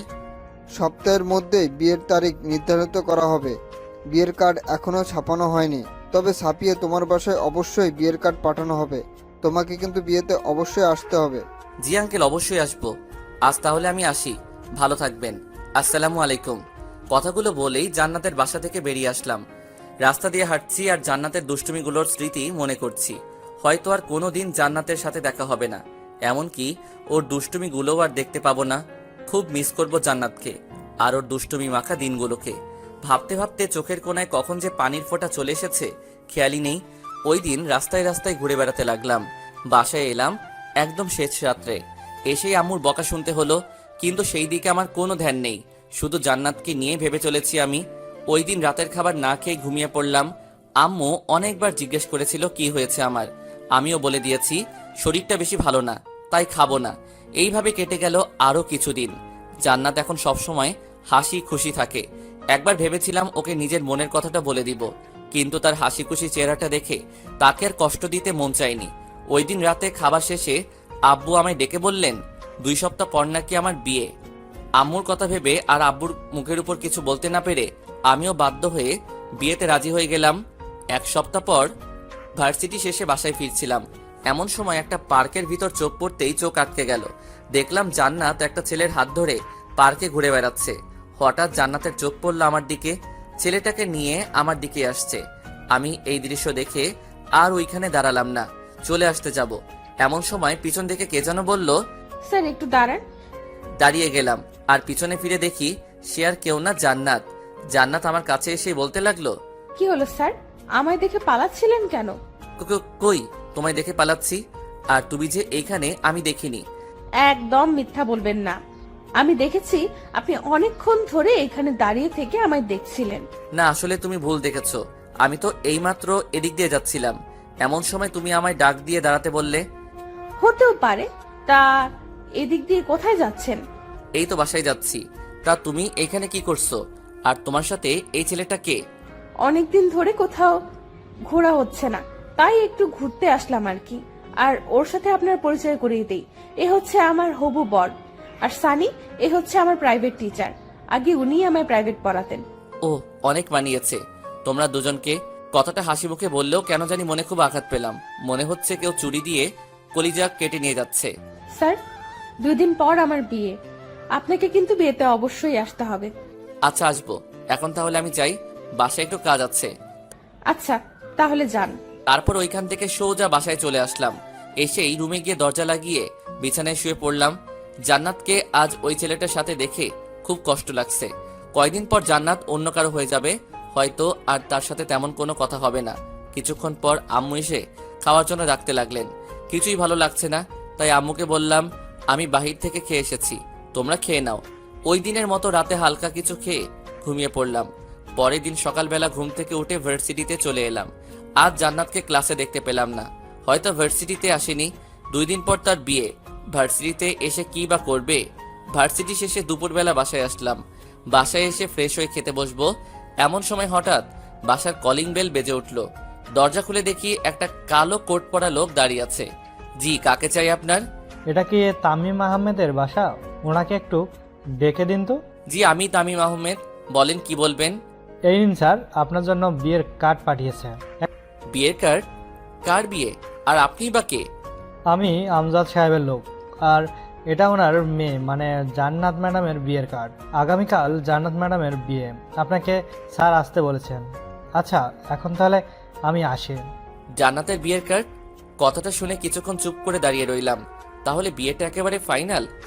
আবারও খুব কষ্ট পেলাম জান্নাতের বিয়ের কথা শুনে, কিন্তু এখন আর কিছু করার নেই। সময় থাকতে সময়ের মূল্য দিলে আজ এমন দিন আসতো না। কে এসেছে রে? ভিতর থেকে আম্মু বললেন। কার্ডটা নিয়ে আম্মুর হাতে দিয়ে বললাম আমি যে একটা ছাত্রী পড়াতাম, আগামীকাল তার বিয়ে। ছাত্রীর বাবা উনার লোক পাঠিয়ে বিয়ের কার্ড দিয়ে গেলেন। ও, ভালোই তো। তাহলে তোর বিয়েতেও তুই তোর ছাত্রীকে আর ওর বাবাকে ইনভাইট করিস? কিছু না, রুমের দিকে হাঁটা ধরলাম। কি রে, কোথায় যাচ্ছিস? খাবি না? না, খিদে নেই। এটা কেমন কথা? একটু আগেই না এসে বললি তোর খিদে পেয়েছে, আবার এখন বলছিস খিদে নেই। কি হয়েছে তোর বলতো? কই কি হবে, কিছুই হয়নি। তাহলে খাবি না কেন? এখন ভালো লাগছে না, একটু পরে খাবো বলেই রুমে চলে এলাম। রুমে এসে বিছানায় শুয়ে পড়লাম আর ভাবতে লাগলাম জান্নাত তো আমায় ভালোবাসে, তাহলে ও কেন আমায় ছেড়ে অন্য কাউকে বিয়ে করছে? তাহলে কি ও আমার সাথে এতদিন মিথ্যে ভালোবাসার অভিনয় করেছে, নাকি ওই দিনের ঘটনার পর ওর মন থেকে আমায় মুছে ফেলার চেষ্টা করছে? এমনও হতে পারে আমার অবহেলা পেয়ে আমায় ভুলে যাওয়ার জন্য জান্নাত অন্য কাউকে বিয়ে করে নিচ্ছে। জান্নাতকে কি একবার আমার মনের কথাটা বলে দেখব? না না, 2 দিন পর ওর বিয়ে, আর এখন আমি ওকে এইসব বললে সারা জীবন জান্নাত আমায় ঘৃণার চোখে দেখবে। জান্নাতকে তো ওই ছেলেটার সাথে খুব হাসি খুশি দেখলাম, হয়তো জান্নাত ওই ছেলেটার সাথে খুব ভালো থাকবে। না, আমি আর ওদের মধ্যে গিয়ে বাধা হয়ে দাঁড়াতে চাই না। দোয়া করি জান্নাত ওই ছেলেটার সাথে সারা জীবন সুখী থাকুক। এইসব নানান বিষয় ভাবতে ভাবতে কখন যে চোখটা লেগে যায় খেয়ালই নেই। যখন ঘুম ভাঙলো তখন মোবাইলটা হাতে নিয়ে দেখি 6টা বেজে গেছে। তারপর উঠে হাত মুখ ধুয়ে বাইরে হাঁটতে বের হলাম মনকে ফ্রেশ করার জন্য। কিছুক্ষণ হাঁটাহাঁটি করার পর আবার বাসায় চলে আসলাম। রাতের খাবার খেয়ে রুমে এসে শুয়ে আছি, এমন সময় মোবাইলটা বেজে উঠলো। হাতে নিয়ে দেখি আঙ্কেল কল দিয়েছেন। কিছু না ভেবেই কলটা রিসিভ করলাম। আসসালামু আলাইকুম আঙ্কেল, কেমন আছেন? ওয়ালাইকুম আসসালাম। হ্যাঁ, ভালো আছি। কেমন আছো? আলহামদুলিল্লাহ, আমিও ভালো। তা হঠাৎ ফোন করলেন যে, কোনো সমস্যা হয়েছে নাকি আঙ্কেল? না, কিছু হয়নি। কাল তো জান্নাতের বিয়ে, তোমাকে বিয়ের কার্ডও পাঠাইছি। তুমি বিয়েতে আসবে তো? আঙ্কেল, আসলে আমার কাল একটু কাজ আছে। আমি কোনো অজুহাত শোনার জন্য তোমায় ফোন করিনি। কাল তুমি ঠিক সময়ে বিয়েতে এসে উপস্থিত হবে, এটাই আমার শেষ কথা। এর উপরে আর কোনো কথা নেই। আচ্ছা আঙ্কেল, আমি আসবো। আচ্ছা, এখন তাহলে ফোন রাখলাম। বলেই কল কেটে দিলেন। আমি আর কিছু না ভেবে মোবাইলটা একপাশে রেখে ঘুমিয়ে পড়লাম। পরের দিন সকালবেলা ঘুম থেকে উঠে মার্কেটে গিয়ে জান্নাতের জন্য কিছু গিফট কিনে আবার বাসায় চলে আসলাম। আজ শুক্রবার, তাই ভার্সিটি অফ।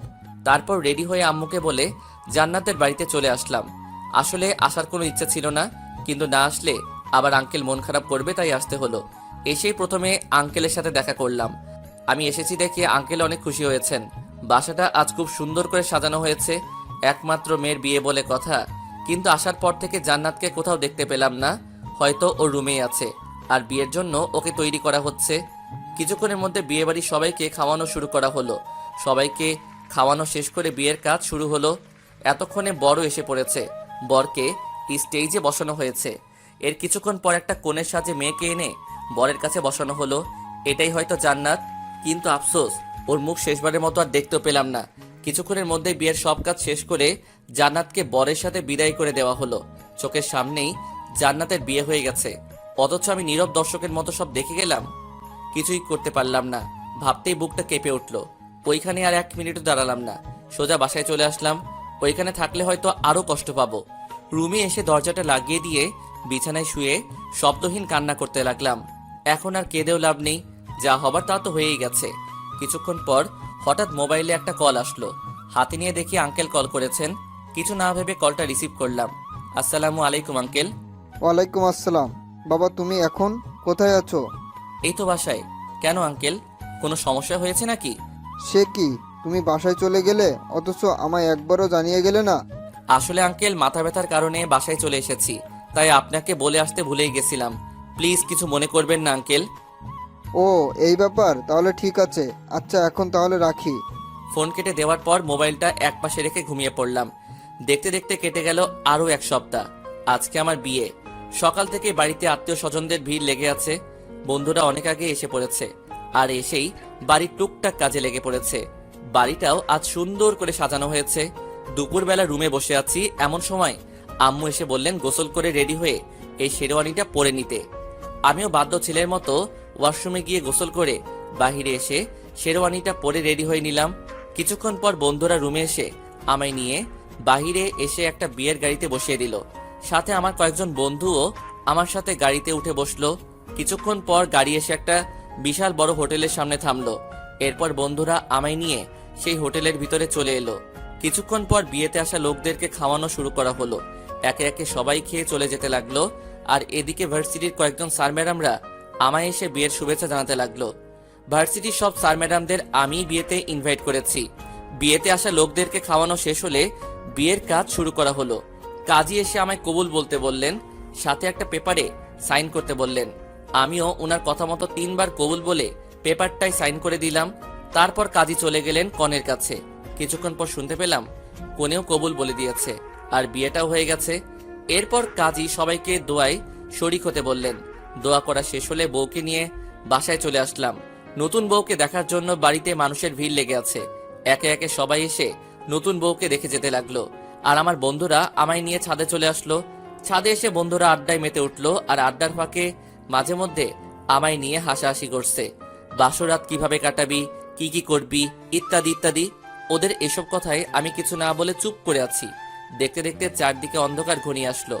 সন্ধ্যা পেরিয়ে এখন রাত 11টা বাজে। বন্ধুরা সবাই আড্ডা দিচ্ছে, আর আমি চুপ করে ওদের কথাবার্তা শুনে যাচ্ছি। হঠাৎ ছাদে কারো আসার আওয়াজ পেয়ে দরজার দিকে তাকিয়ে দেখি আম্মু এসেছেন, আর এসেই আমার কাছে চলে আসলেন। অনেক রাত হয়েছে, এবার রুমে যা। বৌমা সে কখন থেকে রুমে একা একা বসে আছে। তুমি যাও, আমি আসছি। তোমরা ওকে নিয়ে আসো তো বাবারা। দোষ, চল তোকে ভাবির কাছে দিয়ে আসি। লাগবে না, আমি একাই যেতে পারবো। আরে আমাদের সাথে আয়, তোকে আমরা একা কিভাবে ছাড়ি? এরপর সব বন্ধু মিলে আমায় ধরাধরি করে এনে নিচে নিয়ে আসলো, আর এসেই আমার রুমে ঢুকিয়ে দিল। ভিতরে ঢুকে দরজাটা লাগিয়ে দিয়ে বিছানার দিকে চোখ পড়তেই দেখি নতুন বউ বিছানায় হাঁটু গেড়ে বসে আছে। ধীরে ধীরে বিছানার কাছে এসে দাঁড়াতেই মেয়েটা বিছানা থেকে উঠে এসে আমার পা ধরে সালাম করতে যাবে, তখনই আমি আমার পাটা সরিয়ে নিয়ে বললাম, এইসব করার কোনো প্রয়োজন নেই, আর আপনাকে মেনে নিতে আমার একটু সময় লাগবে। সো প্লিজ আমার উপর স্ত্রীর অধিকার কাটাতে আসবেন না। কেন, আমি ছাড়া আপনার আরেকটা বউ আছে নাকি? মাথা থেকে ঘোমটা উঠিয়ে, জান্নাত তুমি তুমি এখানে কিভাবে এলে, কার সাথে এলে? আপনার সাথেই তো আসলাম গাড়িতে করে। কিন্তু তোমার তো বিয়ে হয়ে গেছে, তাহলে তুমি এইখানে? কে বলেছে আমার বিয়ে হয়েছে? বিয়েটা আমার না, আমার কাজিনের ছিল। আমার বিয়ে তো আজকে হয়েছে, তাও আপনার সাথে। মানে কি বলছো এইসব? আমার তো কিছুই মাথায় ঢুকছে না। ওকে, তাহলে বুঝিয়ে বলি, শোনেন। ওই দিন যে আমাদের বাসায় বিয়েটা হয়েছে সেটা আমার না, আমার ফুফাতো বোনের ছিল। আর একদিন পার্কে আমার সাথে যে ছেলেটাকে দেখেছিলেন সে আমার এক কলেজ লাইফের ফ্রেন্ড ছিল। আর সানি আমার ফুফাতো বোনকে পাগলের মতো ভালোবাসতো, তাই আমি আমার ফুফাতো বোনের সাথে সানির সেটিং করিয়ে দেই।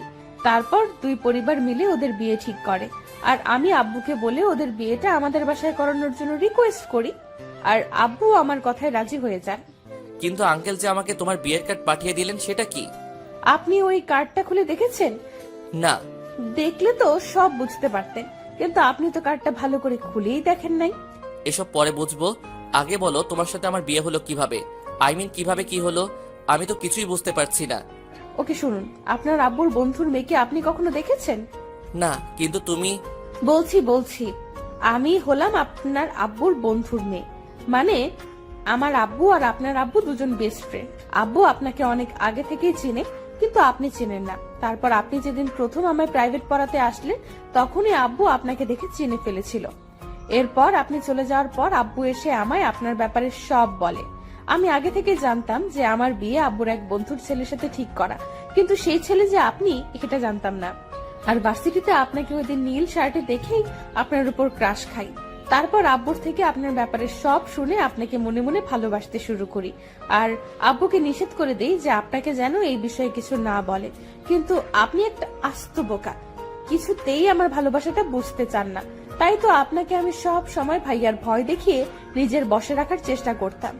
আর ওই দিন আপনার হাতে চড় খেয়ে আমি খুব কষ্ট পেয়েছিলাম। তারপর আমি এই সিদ্ধান্ত নেই যে আপনাকে এখন থেকে সব সময় অবহেলা করে যাব।